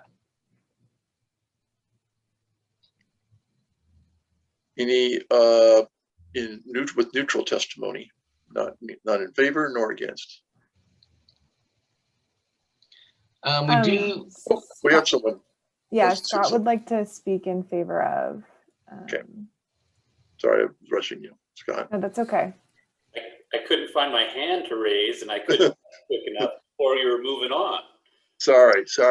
No, not a problem. I just, again, we are really lucky to have somebody of Shauna's ability leading our Park and Rec program, and the partnership that we've developed is fantastic, and we're really excited about the Park and Rec being placed on the perimeter of our field, and the discussion previously about the high school walkway getting onto the campus from Alexander. We absolutely want to have some sort of a gate and opening between the Park and Rec city location and the school district. And we plan on having some sort of walkway from the school itself through the campus back onto the park and rec area, because we just see that as a great asset for our kids and teaming together. So I just wanted to share that, and again appreciate Shauna and her work to help make things like this happen. It's going to be great for our community.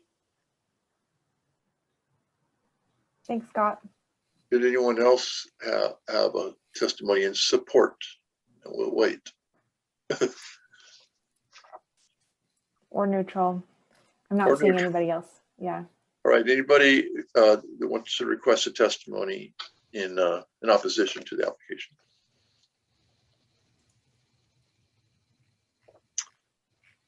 All right. Yeah, don't see any. Seeing none. All right.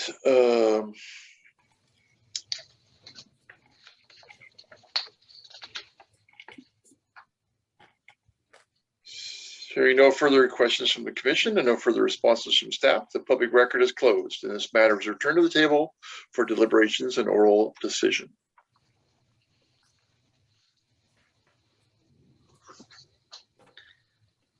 So I need two things from the planning commission. Obviously your decision and acceptance of the conditions. And then justification for the side that is closer than 30 feet to the property line. I think the fact that it's pre-existing and that there's a building right there are very just reasons, but that needs to come from you, so.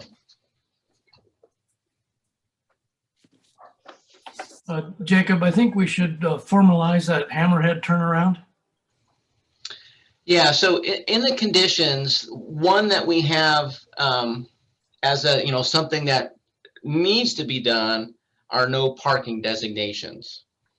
The one thing that we have as a recommendation is it says the planning commission recommends the turnaround area on the subject property for Alexandria Lane be dedicated as public right of way. Okay, that's my question. What are you saying?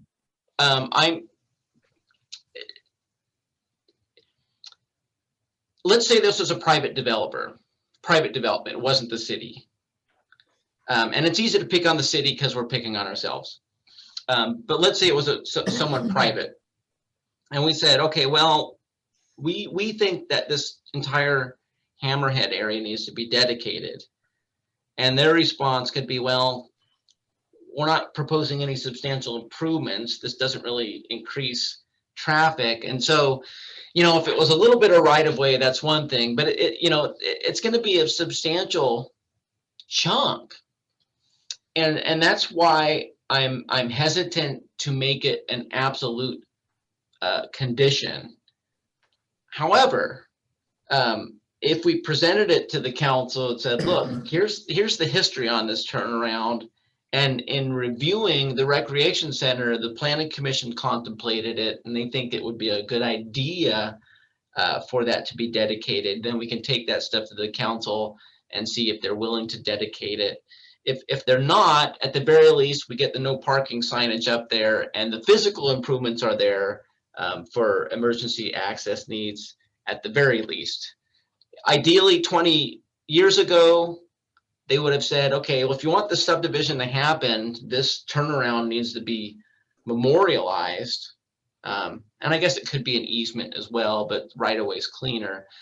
But they didn't do it, and so we're just dealing with that. So that's why I'm saying it's a recommendation. I just think it's too much to require of an applicant, be it the city or be it a private entity, to dedicate all that. Especially since it's not being used by the recreational facility, that turnaround is not a requirement for them to have that turnaround, right? That's correct. Yeah. But that's an ideal spot for the access to the high school property coming down that road, isn't it? That corner? Yes, I believe so. Okay. So if it's dedicated, then it would be part of the right of way into the school. I'm just thinking it, you could have a formal gate there and it's all part of the roadway. But technically, if you put up no parking signs, people turn around there, they're actually trespassing. Right? If you took half of the hammerhead, half of the depth of the hammerhead, took a line from the corner of the St. Helens High School property, where the white line is, draw a line straight across to the other property, and give them the width of half of that hammerhead all the way across that end of the piece of property, wouldn't it make it a lot cleaner and still give the same capability of turning around? When you say half, do you mean half width or half depth? Half depth. It's about 2 car lengths in that hammerhead. Because there's a car parked right in it right now. Is half enough for a fire truck to turn around? Take it from the end of that car, Probably not. from point to point, from the point of the school property. You can have the city. Run a line straight across and you're gonna get, what's the length of a car? 6 feet? 20 feet. 7 feet? 20 feet. 20 feet for a Yep. car. From You can have the bumper- city come and put in 2 metal posts and a chain and give the lock to the You key can to still the turn fire around in that department. amount of space. Yeah, we would, it And would if be you a matter can't, you of, better get a new driver's license. well, the fire code has turnaround standards, and I don't know if this meets it. I haven't measured it specifically for that, but it's obviously better than nothing. Well, the weird part about Alexandria, if I remember, the end of the street, it goes into a private driveway. So It there's does. a house at the end that's turned opposite of the way the other houses are. So you can't turn around at the end of the street. So you need something there to turn around. Well, but if you cut the depth in half, but gave it to all the way across that grass plot, from the end of that car across to the next building, next property line, I mean, I know it's a matter of time the before, same amount of space. I don't see any purpose in that. if we have I don't access, either. people are It gonna, would clean up your property on the city side. yeah. You could put a fence across it with a gate into the school property. I think what Jacob is saying is this, any action over there that we would require them doesn't really have anything to do with the activities, the way the recreational facility is being used. So it's just extra. That's why we could recommend it, but be hard to make them do a lot of action down there for what purpose for them. Well, that's our customers coming from the high school, isn't it? Well, they're using the parking lot right now. They may be motivated to provide nice paved access, but it's as a requirement of this conditional use permit. Yeah. It's too much. Yeah, I agree. I agree. Jacob, I noticed in the discussion, there was talk about screening for the HVAC, but on the conditions, it's not mentioned. Oh, yeah, well, I mean, and I can go through some pictures. I kind of, we always have to consider that, right? And the conclusion that they're not very visible from most directions because of the landscaping that exists. And if you want me to show you some photos for that, I certainly can. That's okay. It's not, I just thought that maybe it got missed or. But basically we said it seems adequate. Okay. There's no glaring mechanical equipment that is, it's not a shining beacon, hey, look at this. Right. It's pretty well screened based on existing vegetation. Okay. I think that the paperwork should either say Alexandra or Alexandria, whatever the actual name of this place is. It's spelled like Alexandra. Yeah, but Jacob has it Alexandria everywhere. Checked during the school district's hearing too. They had Alexandra. They had it correct in their paperwork. Yeah, that's an easy fix. Okay.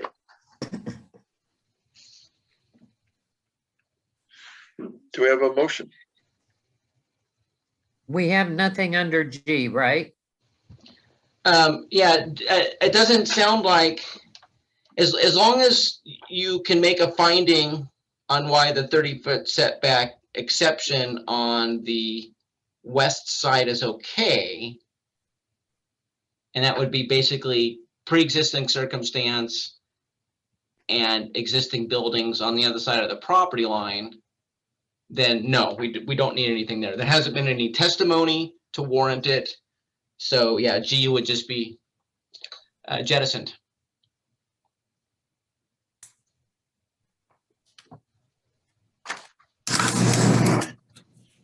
So the motion would be all actual conditions, which isn't G. G is just a placeholder. I understand that. Okay. But we need anything in here about the 30 or the setback then? Well, that would be a finding, not a condition of approval. So if you agree with what I said, that's fantastic. Then we just update that finding in the body of the report, and it collects dust in a file for decades to come. I'm okay with that. Okay, so we'll make a motion with the recommendations as listed and adding that finding at the bottom. We have a second. Second, Commissioner Lawrence, how do you vote? aye. Commissioner Simling, Aye. Commissioner Pugsley, Aye. Commissioner Webster, Aye. Vice Chair Hubbard. Aye. All right. Do we have a motion for the chairperson to sign the final decision? Make that motion. The second, I'll second. Commissioner Lawrence, your vote? Yes. Commissioner Simling, Aye. Commissioner Pugsley, Aye. Commissioner Webster, Aye. Vice Chair Hubbard. Aye. Okay. Final written decision of Planning Commission may be appealed to the City Council. The notice of decision will be mailed to all persons who testified or submitted comments, and the appeal deadline will be included in the notice. No one did. Okay, thank you, Shanna, for attending this. I know Thank this you. is not a normal thing for you. You're done. Awesome. Thank you all. Have a good night. Bye, Shanna. You also. Okay. Hearing number 3. 9:16 p.m. The time is now. Public hearing is now open. This is a quasi-judicial land use hearing. The subject of this hearing is a request for a conditional use permit and variance. The subject property is identified on the county assessor's map as lot 1300 on map 4N1W 4BC. The applicant is Lower Columbia Engineering. The owner is Sunset Park Community Church. Because quasi-judicial proceedings require the observance of certain procedural formalities, we will take a few moments to cover some preliminary matters and required statements. Does any member of the commission wish to declare an ex parte conflict of interest or bias in this matter? Does anyone from the audience object to the ability of a commissioner to make a fair decision?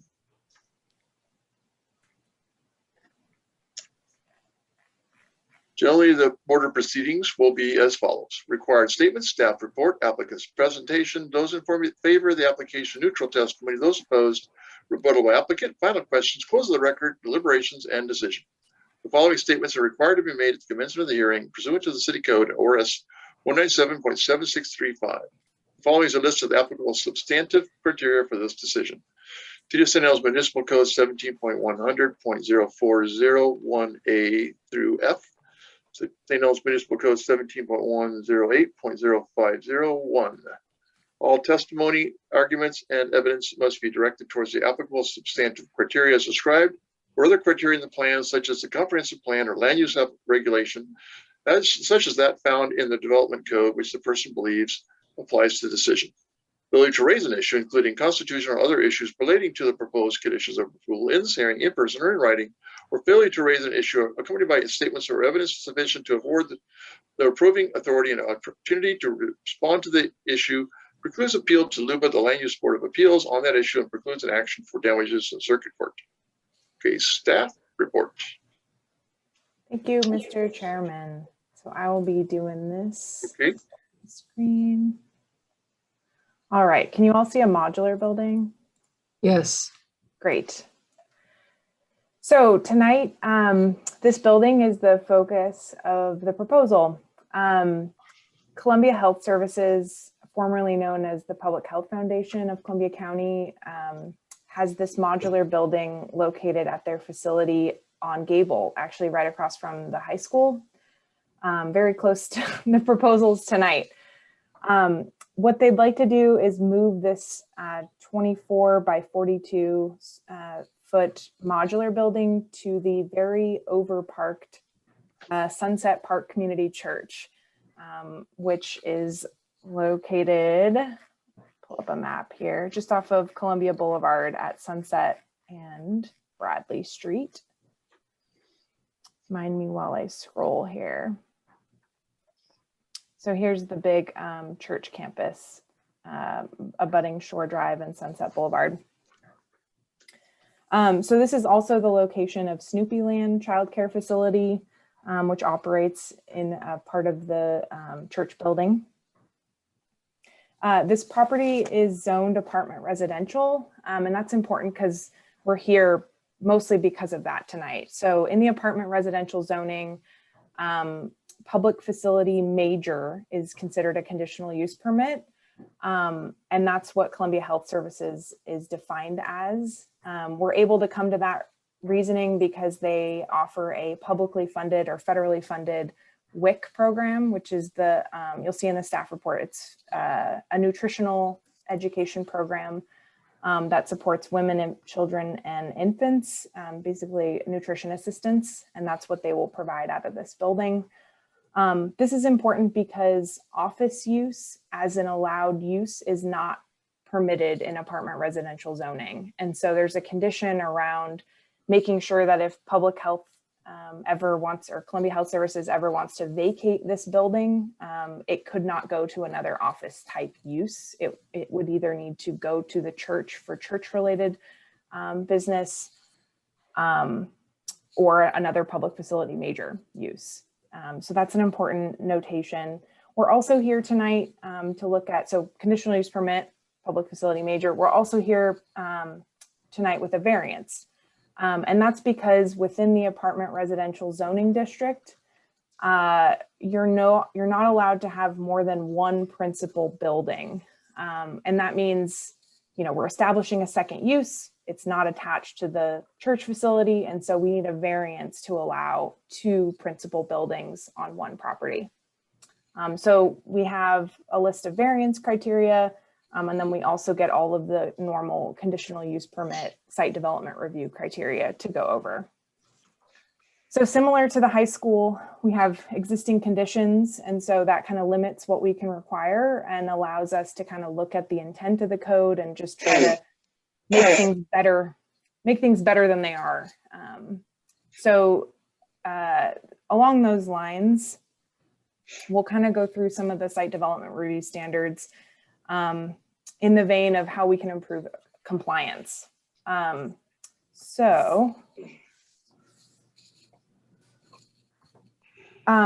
with all new developments, I will scroll now to the site plan as proposed. So here's the existing church facility here. My outline. The location of the new modular building is over some existing parking, so over an existing paved area here.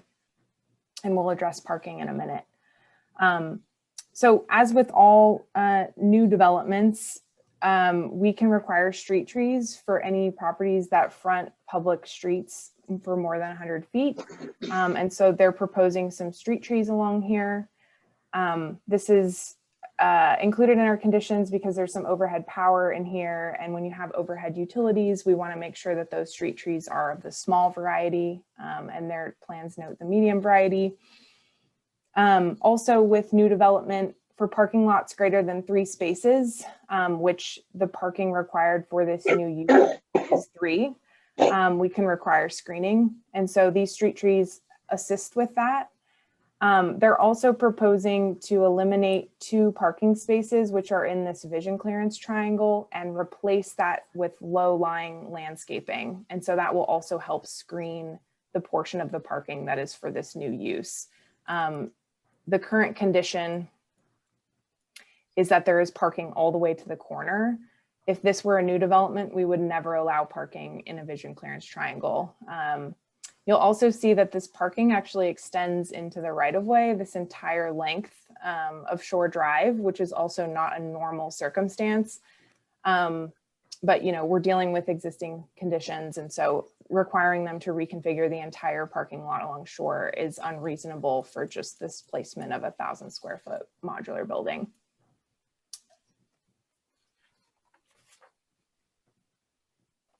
So also to help meet our new conditions, a major expense is this new driveway approach.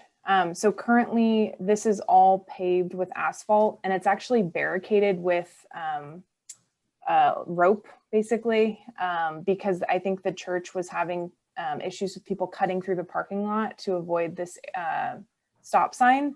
And so this will actually formalize the driveway approach, position it away from the intersection so that it meets our spacing requirements, and just improve overall access and circulation of the entire lot.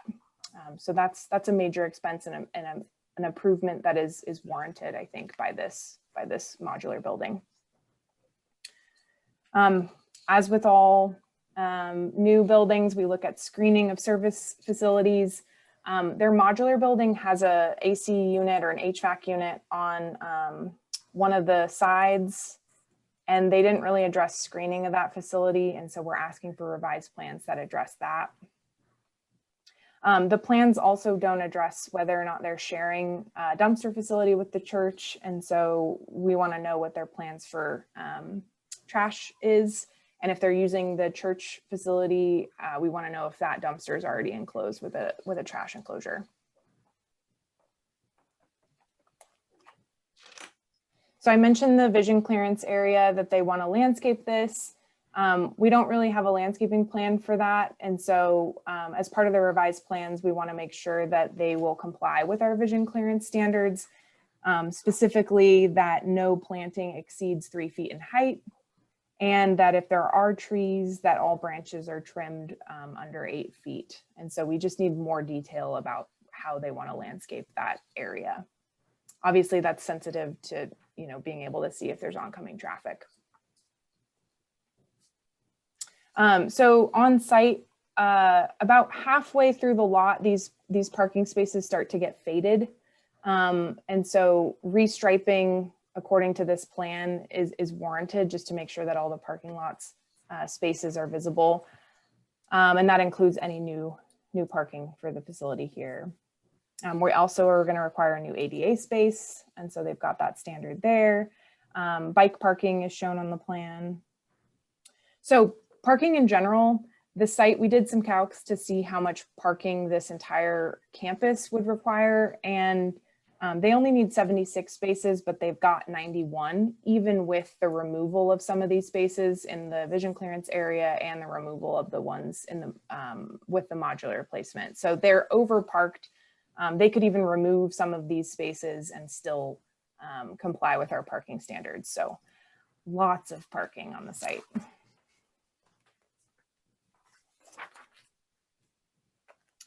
So interior walkways. This was a requirement that Jacob had kind of noted after his review of my staff report. The entrance to the facility is up this ramp here, and you're basically directing pedestrian traffic to the back of these parking spaces to get to the, the public street. And so a plan to address a walkway from this entrance to Bradley Street is needed.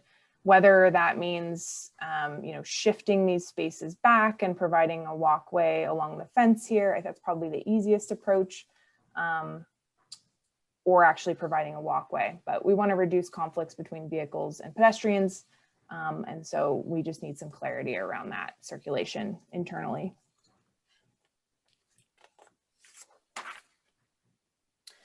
So variance criteria. That was most of the site development review standards I wanted to get into. I guess before I move on from the standards, are there any questions about that? We can go over the specific conditions later, but I think I touched on all of the conditions briefly. So Jenny, if they have to restripe those parking spots along shore, can't they just restripe them with outside of the right of way?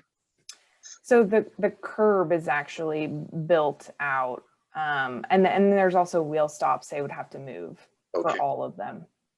Yeah. Jenny, if this is modular, like to me that sounds like it could be moved again.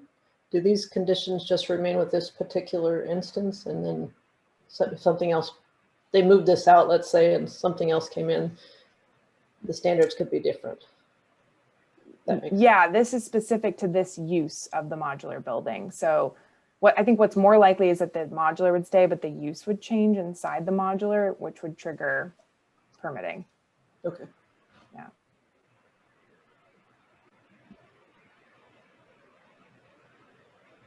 Okay, I'll get into the variance criteria then. I think I'll just scroll to that part of the report because it's a little bit easier to follow. So it's been a while since we looked at a variance, but the first criteria is that the variance is not detrimental to properties within the vicinity and the same zoning district. And so our comment there is that in the apartment residential zoning, we actually allow multi-dwellings to have multiple principal structures, and this property is surrounded on 3 sides with multifamily. And so I think that helps make this not detrimental to the surrounding areas. It's going to fit in to have multiple buildings on site. This criterion requires that there's special and unique circumstances. This church property is huge. It's overparked. I think that's a very unique circumstance that, you can find that this is unlikely to happen again in another part of the community. And then I also talked about a similar clientele. Maybe the applicant can touch on that, but they feel like they're in proximity to their clientele, and that there also might be with Snoopy Land, the childcare facility right there. It's a good location for them. This talks about finding that standards are maintained to the greatest extent possible. I kind of talked about all the different ways that we're bringing the site up to compliance within standard, within a reasonable extent to the improvements that they're proposing. And along those lines, this last criteria talks about physical and natural systems not being adversely affected. They're getting rid of some impervious surface. They're also helping traffic circulation by installing a standard driveway approach that meets our spacing standards. And then they're also adding street trees. So I think they're actually improving the physical and natural systems. So conditions, we need a little clarity around some of these screening, pedestrian walkway, and landscaping requirements listed here. And so that's what number 3 is addressing. We kind of talked about all of these. I don't need to go over them. And then here's that condition that talks about this not converting to office use if this use ever leaves. So it says that this variance allows the building to be used as a public facility major, office use as a separate principal use not associated with the religious assembly is not an allowed use of the modular building. And that's to make sure we don't have a zoning issue.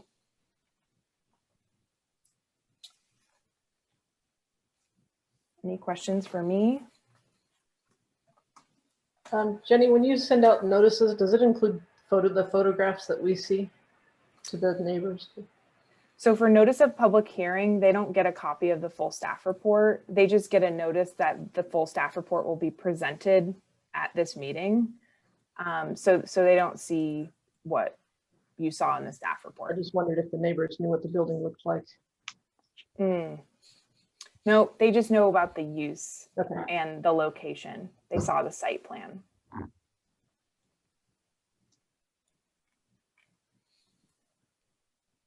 Any other questions?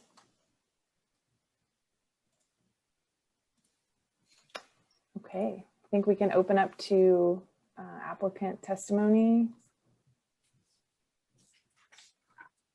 Thank you, I saw my video shut off, Jenny.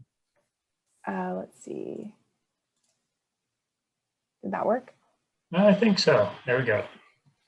Yeah, good evening, everybody. I'm Andrew Nemi with Lower Columbia Engineering, and we are representing Columbia Health Services in their efforts to relocate this modular.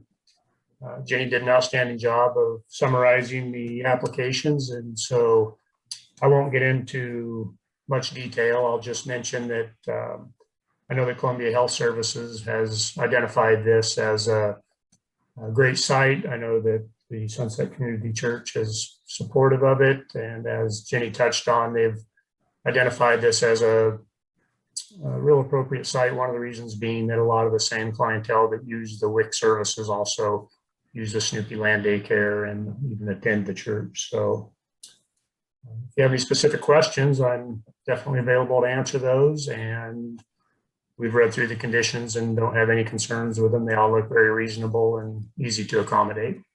So thanks for the effort. Andrew, I was going to ask Jenny, but I'll ask you. She said the new entrance would be an expenditure. It looks like it's all paved already. What's the expenditure?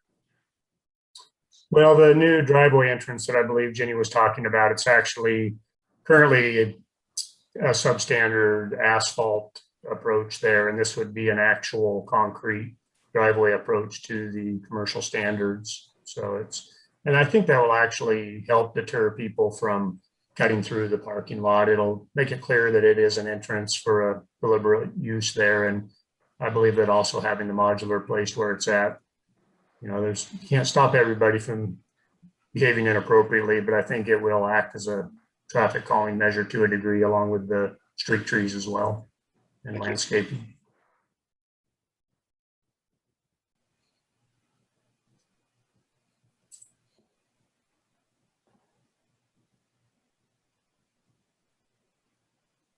Any other questions of the applicant? Okay, I think we can open it up for testimony in favor.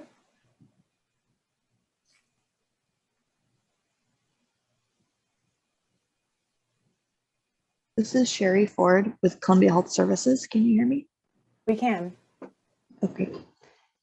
Hi, I just wanted to thank Jenny for the overview and Andrew from Lower Columbia Engineering for his work on this. We are looking forward to this opportunity to better partner in a different point in the community, be a different access point for folks who may have other barriers to receiving the WIC services.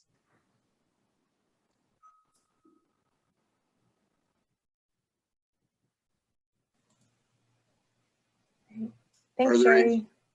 Is there any testimony in that it's neutral or in opposition to this project? If there's more in support, I think I see Matt here, who's from the church. I don't know if Matt, you wanted to speak. Yeah, okay. Yeah, I am. Thank you, Jenny. So my name is Matt Clegg. I'm on the board of trustees at the church, and we're really excited to partner with Columbia Health and just offer services to the community and be able to provide, maybe a more convenient location for a lot of those people using those services. So as a board, we are in favor of this. We've had several conversations in support of and trying to partner with Columbia Health. So I appreciate your time tonight. Thanks, Matt. Any other questions of staff or the applicant? Sorry, Jenny.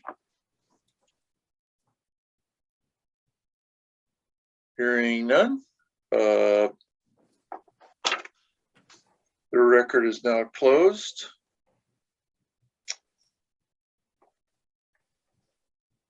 And this matter is returned to the table for deliberations and oral discussion decision.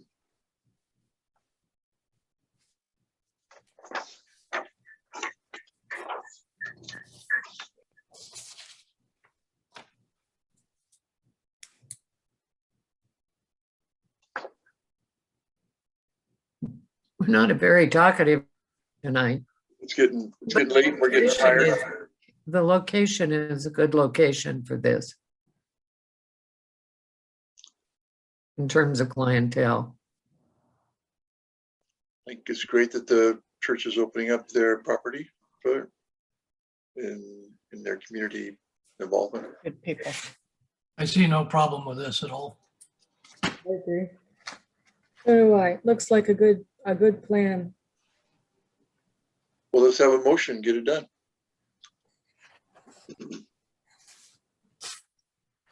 Jenny, can you help us with that? Or we just, Yeah, there actually weren't any touch points, so you can just recommend as the staff report.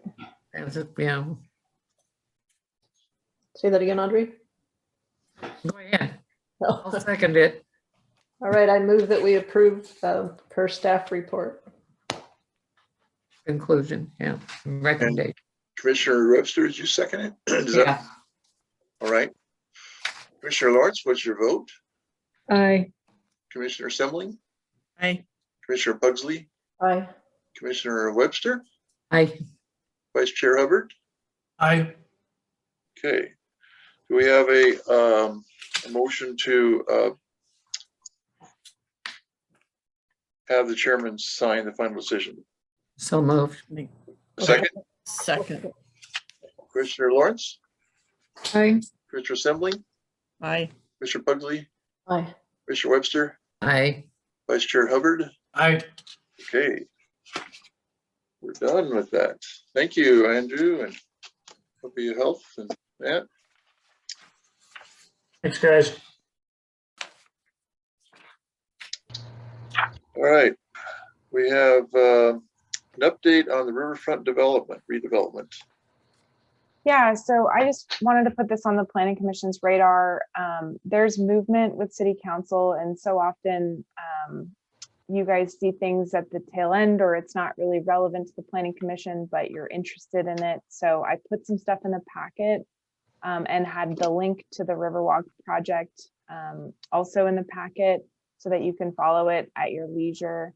I noted that, you know, it's not on for approval tonight because you've kind of already improved in concept the streets with the adoption of the framework plan on the waterfront site, and that was back in 2016.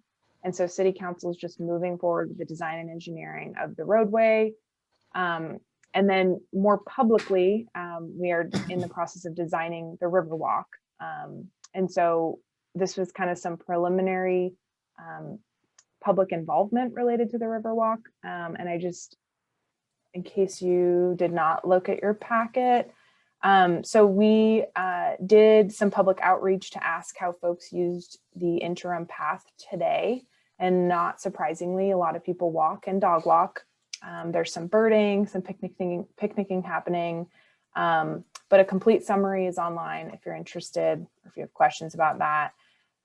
There's kind of some word clouds for water related activities. You know, paddling was important, wildlife viewing was important.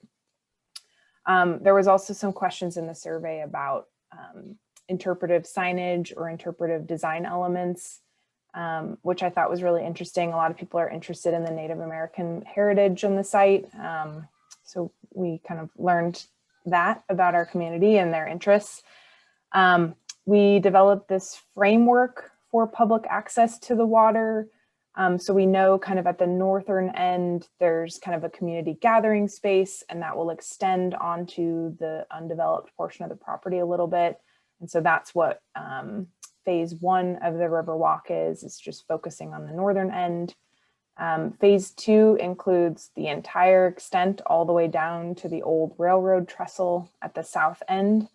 And along that way, there are a number of important kind of landmarks along the way. So there's the intersection of Tualatin Street right of way.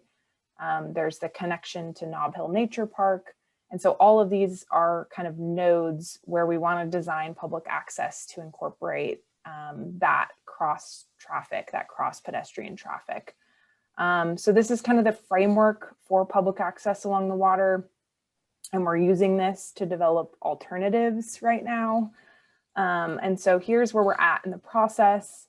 We had a public meeting in May 19th. That meeting is online if you're interested in what people had to say. And then we had a 2-week survey on each side of that meeting to gather feedback. I hope you all took the survey. And that was the feedback I just went over. We had a permitting strategy session where we involved our consultant who specializes in water permitting and kind of decided a pathway for that.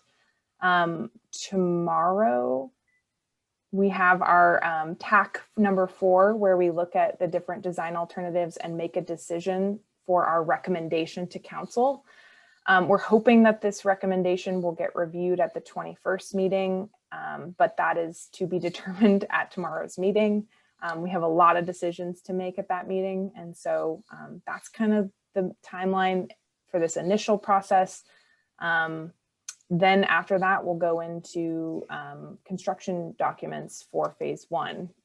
So we're hoping to be bidding that project by next year and actually constructing through the summer of next year. So running parallel, we have our streets project. This is just a good framework for that. I'm not going to go into detail on all of that. If you're interested, it's in your packet. So council reviewed the pros and cons for 2 different street alignments. One was a eastern alignment. So this is kind of reorienting, like north is over here, south is down here. So we looked at an alignment of First Street that was further away from the bluff, and then one that was closer to the bluff. And council decided to go with the one that is closer to the bluff because it allowed for more flexible development parcels along here. And so council approved the alignment strategy, not the types of development. We looked at development just to see what could be built for the purposes of choosing an alignment. And so it's important to note that. Are there questions about that? You can also go back to the council meeting where that was decided. If you're curious about OTAC's presentation to council, OTAC was the design and engineering firm. Is this available on the city's website yet? It is, yep, it's in the council packet. The streets project doesn't have a project website. I think most people who attended the meeting were more interested in the public access part, the kind of the parks and open space part of it. But this is in a council packet. So What does TAC stand for? Jog my memory. yeah, Technical Advisory Committee. Okay. Yeah. Are any of the development going to be subject to meeting the requirements of the historic district as far as fitting in, so it doesn't look like a new modern blob on the end of a historic district? Yeah, Jacob was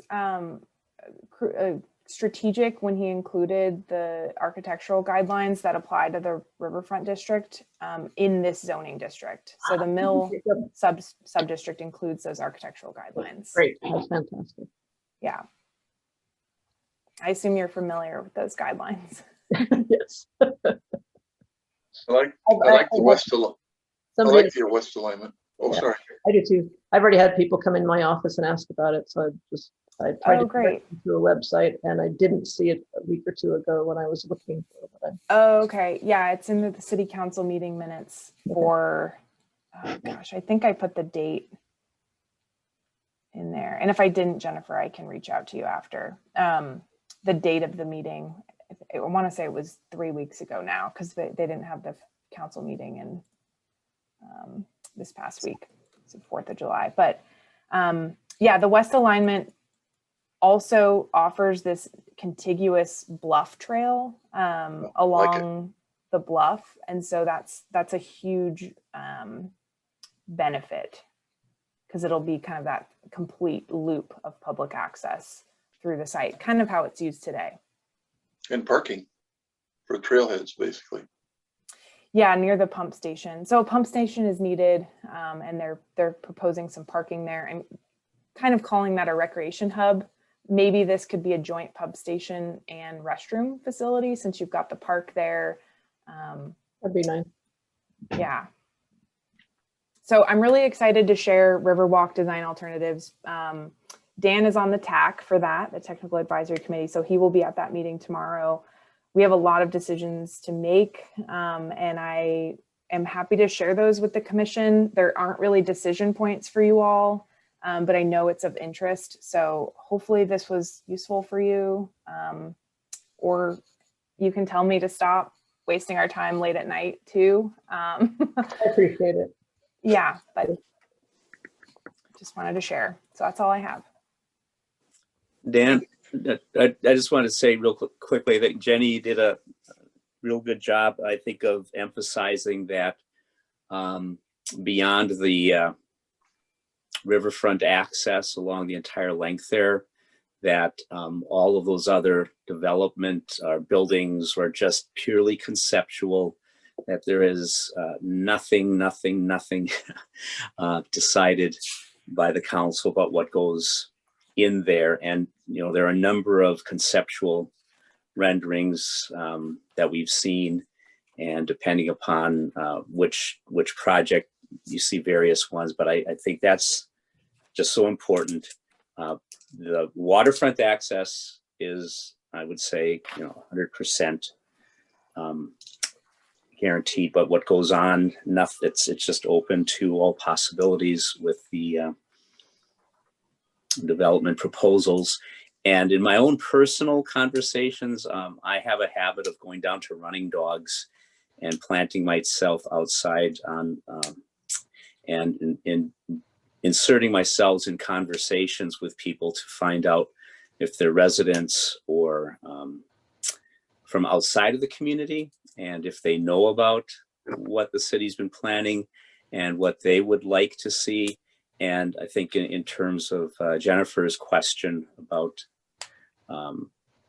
what goes in there, what it looks like, the consistent message I hear is that it has to be organic to what already exists, not identical, of course, but that it needs to be an organic and natural kind of development, so that as people go through that, it's not going to be a shock of postmodernism and construction and that type of thing. So I think you stated that all very well, Jenny. Thank you.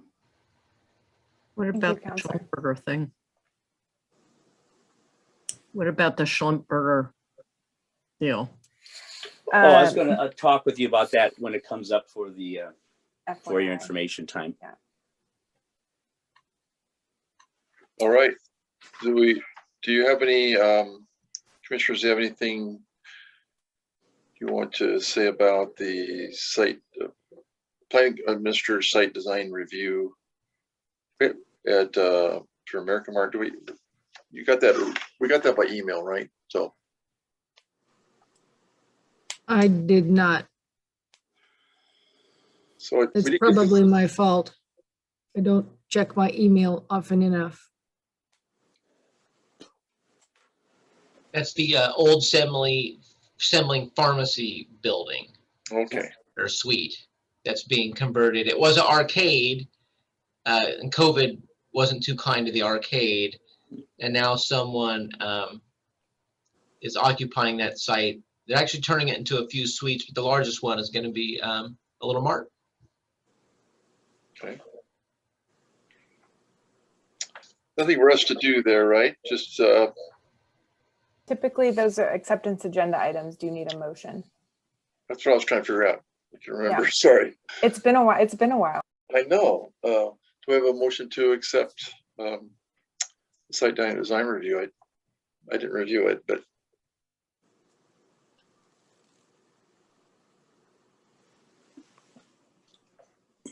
previously sent in your email, I believe. Anybody look at it? Like, good, have an set of motion? Yeah, I looked at it. I'll give you a motion. I'll That we- second it. Have a second? Sheila did. Okay. Commissioner Lawrence, how do you vote? Aye. Commissioner Semling, Aye. Commissioner Pugsley, Aye. Commissioner Webster, Aye. Vice Chair Hubbard. I, Thanks. I forgot what to do on that thing. Anything you want to talk about with the planning director decisions? Fireworks, that's kind of over already. Use sign permits. About the May and June planning activity reports, department activity reports. Yeah, let's see, May, a lot of stuff going on. Those Gable Road apartments that you looked at, the 238, 39 units. They're looking to get their building permit August 9th to stay on schedule, and 19th, excuse me. And I think it's on the right track. So that's something we're working on. Of course, we're going to see the school very soon. You are the Historic Landmarks Commission, and is that late this month, Jenny, that we're having the 4-year audit? Yes, the last week in July. Yeah, so every 4 years. So we're a certified local government program, which is a designation from the National Park Service, but it's kind of implemented through the State Historic Preservation Office. Every 4 years, they just review our program, and that's coming up. Along those lines, the Certified Local Government Grant Program is open now. So for eligible properties within our historic district, they can apply for, I think it's $12,000 of a matching grant. And so next month at your Planning Commission meeting, you will be scoring any applications that we receive based on a scoring criteria, which is online and a lot of you have seen before. I'm asking that you score in advance of the meeting and come prepared to talk about your scoring at the meeting so that we don't spend time scoring silently. Yeah, you'll hear correspondence from me about that. Those code amendments that we worked on for months and months, done, approved by the state, no appeals. The laws are in effect. So that's really nice. Cheers. To be over with.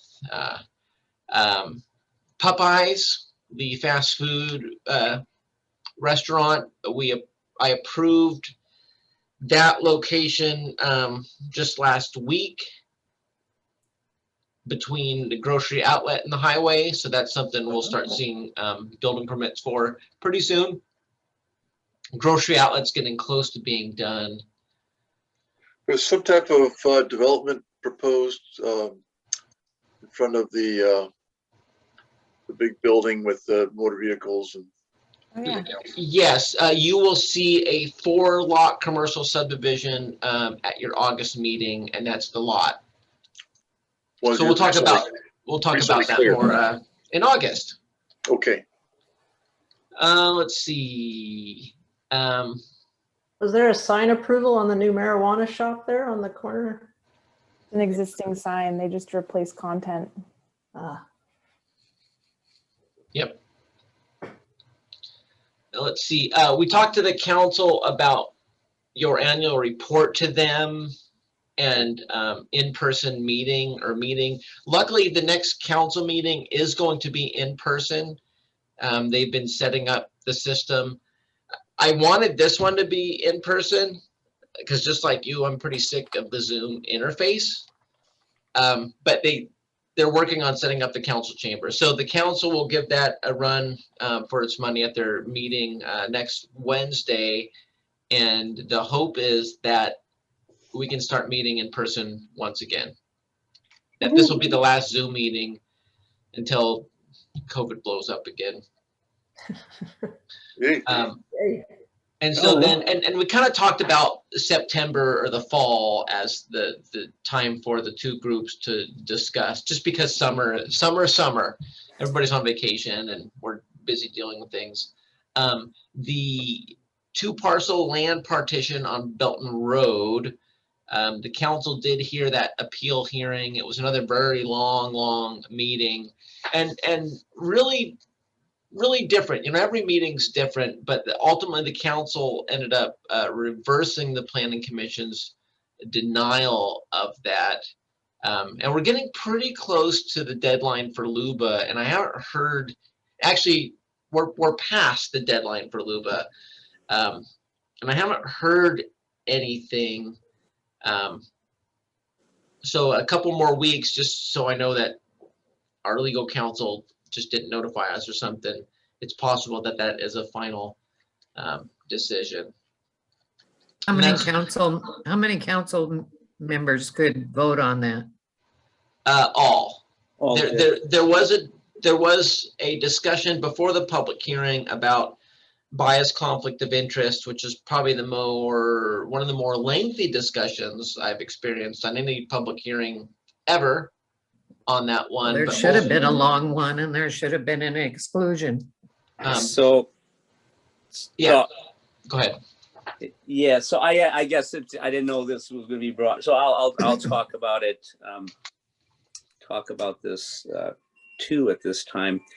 As Jacob said, there was a lot of discussion about that. There were some questions and challenges. I know that the attorney for the Schlumbergers was questioning even my bias. And so there, and I know that I consulted with our city attorney, given that I had ex parte contacts with individuals on both sides. And in the end, when it came to, I mean, it is up to each individual counselor to state whether or not they could be unbiased. And so the council as a body had no, so far as I know, ability to challenge the statement of a council member. So each of us, I tested that I felt I could be unbiased, even though this was a matter for me personally, where my vote, I'm sure, has ended nearly 30-year relationships with people. But in the end, again, I cannot speak for the other counselors. Myself, if there was going to be any bias, it was the fact that being your liaison and being a part of your discussions and hearings and wanting to acknowledge and support the work that all of you do. The fact that it was a unanimous decision by you, for all of you who were present. I believe Shanna was not at that meeting, and Dan was unable to vote. In the end, my wife was surprised by my vote, because in conversations I had with her, it's like, how can I overturn a unanimous decision? What it did come down to for me was that, in addition to all of the testimony, going back to a year ago, I spent numerous hours in the nights preceding, reviewing the 300 pages or plus of documents. I mean, I didn't read every single page, but I looked at everyone, I reviewed them. And then in addition to that, there were new arguments presented, some new, say, evidence in terms of photographic evidence that made a little bit more clear just what the conditions on Belton Road were. I've been down there. I know what it looks like. And so, and then our city, and then looking at our city code and how we needed to vote. And I, in my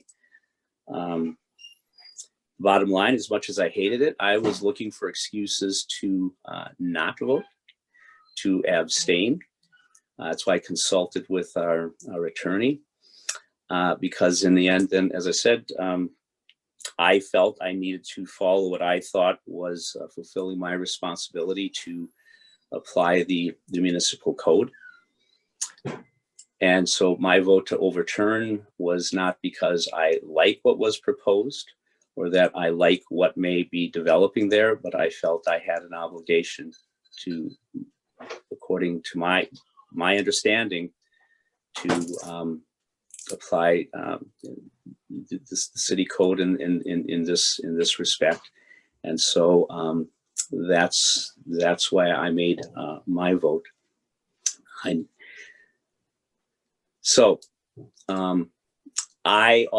did reach out to Dan a few weeks after that to speak with him about it, because as liaison, I've found in this whole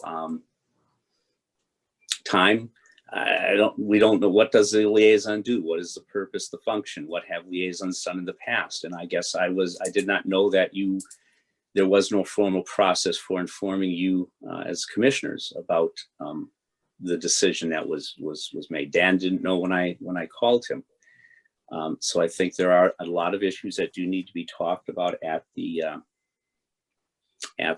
meeting, which I hope we are able to arrange. But again, for my part, I felt that I had to follow my head, not my heart, in this, and that's why I made my vote. Thank you, Patrick. Justification. Unbelievable. We'll leave my third word out.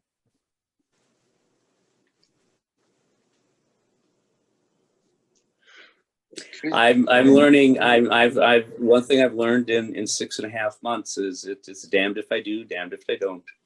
And I have to, I've had to, as I say, I had to harden my heart. I have lost relationships with people that have been close to me for 30 years because of this decision. So I'd like to make one comment. A couple days before you met for that decision, I was verbally accosted by the applicant, and he accused me of doing something illegal. And it was embarrassing what he was doing to me just on the street. I know Jennifer had run into them before too. Yeah. But the second thing, how can the mayor, being a partner with the Schlumbergers development property, be a voting, not recuse himself? I don't understand that either. I have my opinions that I am, it's not my place to state, and it's up to each individual to, in these cases, to recuse themselves or not. Can we view that? Is it on record so we can view it? Yeah, of Yes. course. It was a public It's all meeting. recorded. And the city had legal counsel assisting with that whole process. So is it online, or do we have? Yep. You can watch the video and audio. It's long. Call to find out what day. That doesn't bother me. I take the iPad and carry it with me, or I put it on the phone and off I go. And Russ, I know that Jennifer had mentioned in Encounter that her partner Jane had, and I was not aware of that, and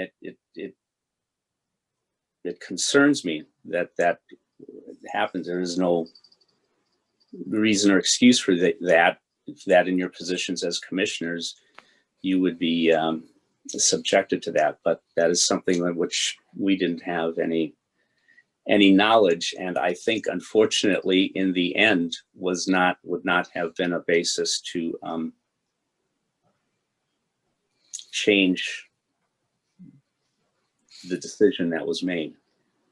Well, we listen to the community, you listen to the attorney. That's the difference. That's right. You guys follow the good old boy method. I would frankly, in this case, Audrey, I disagree with you, but I do understand that that is what you and others will think.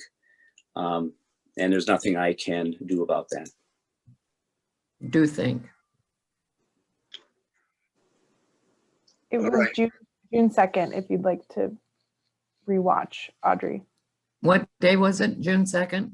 Yep. Thank you. I would like to see that too. Yeah, Jenny, isn't it on the YouTube channel? Yep. And you can get there from our city meetings page, just how you download your packets every week, or maybe you get them hard copy, but yeah. Yeah, I would recommend it. It's good watching. Yeah, I watched it. So the YouTube, what's my stuff to find it? Even if you just put in City of St. Helens under YouTube search, just like you're searching on Google, you can get to it that way.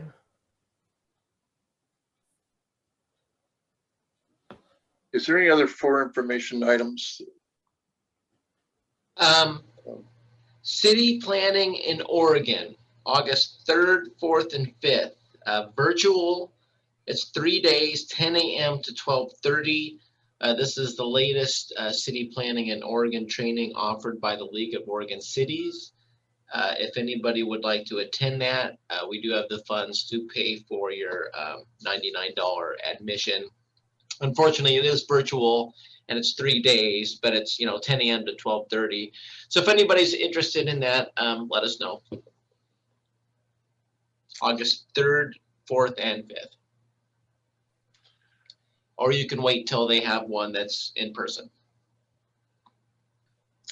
All right, if there's isn't anything more, we can adjourn this meeting. I want to thank you, Arthur, for sticking with us for the entire length of this long meeting. Good to have an audience. Yeah, I don't have anything else. Okay. See you next month. All right. Thanks, everyone. Thanks, everyone. Bye. Night.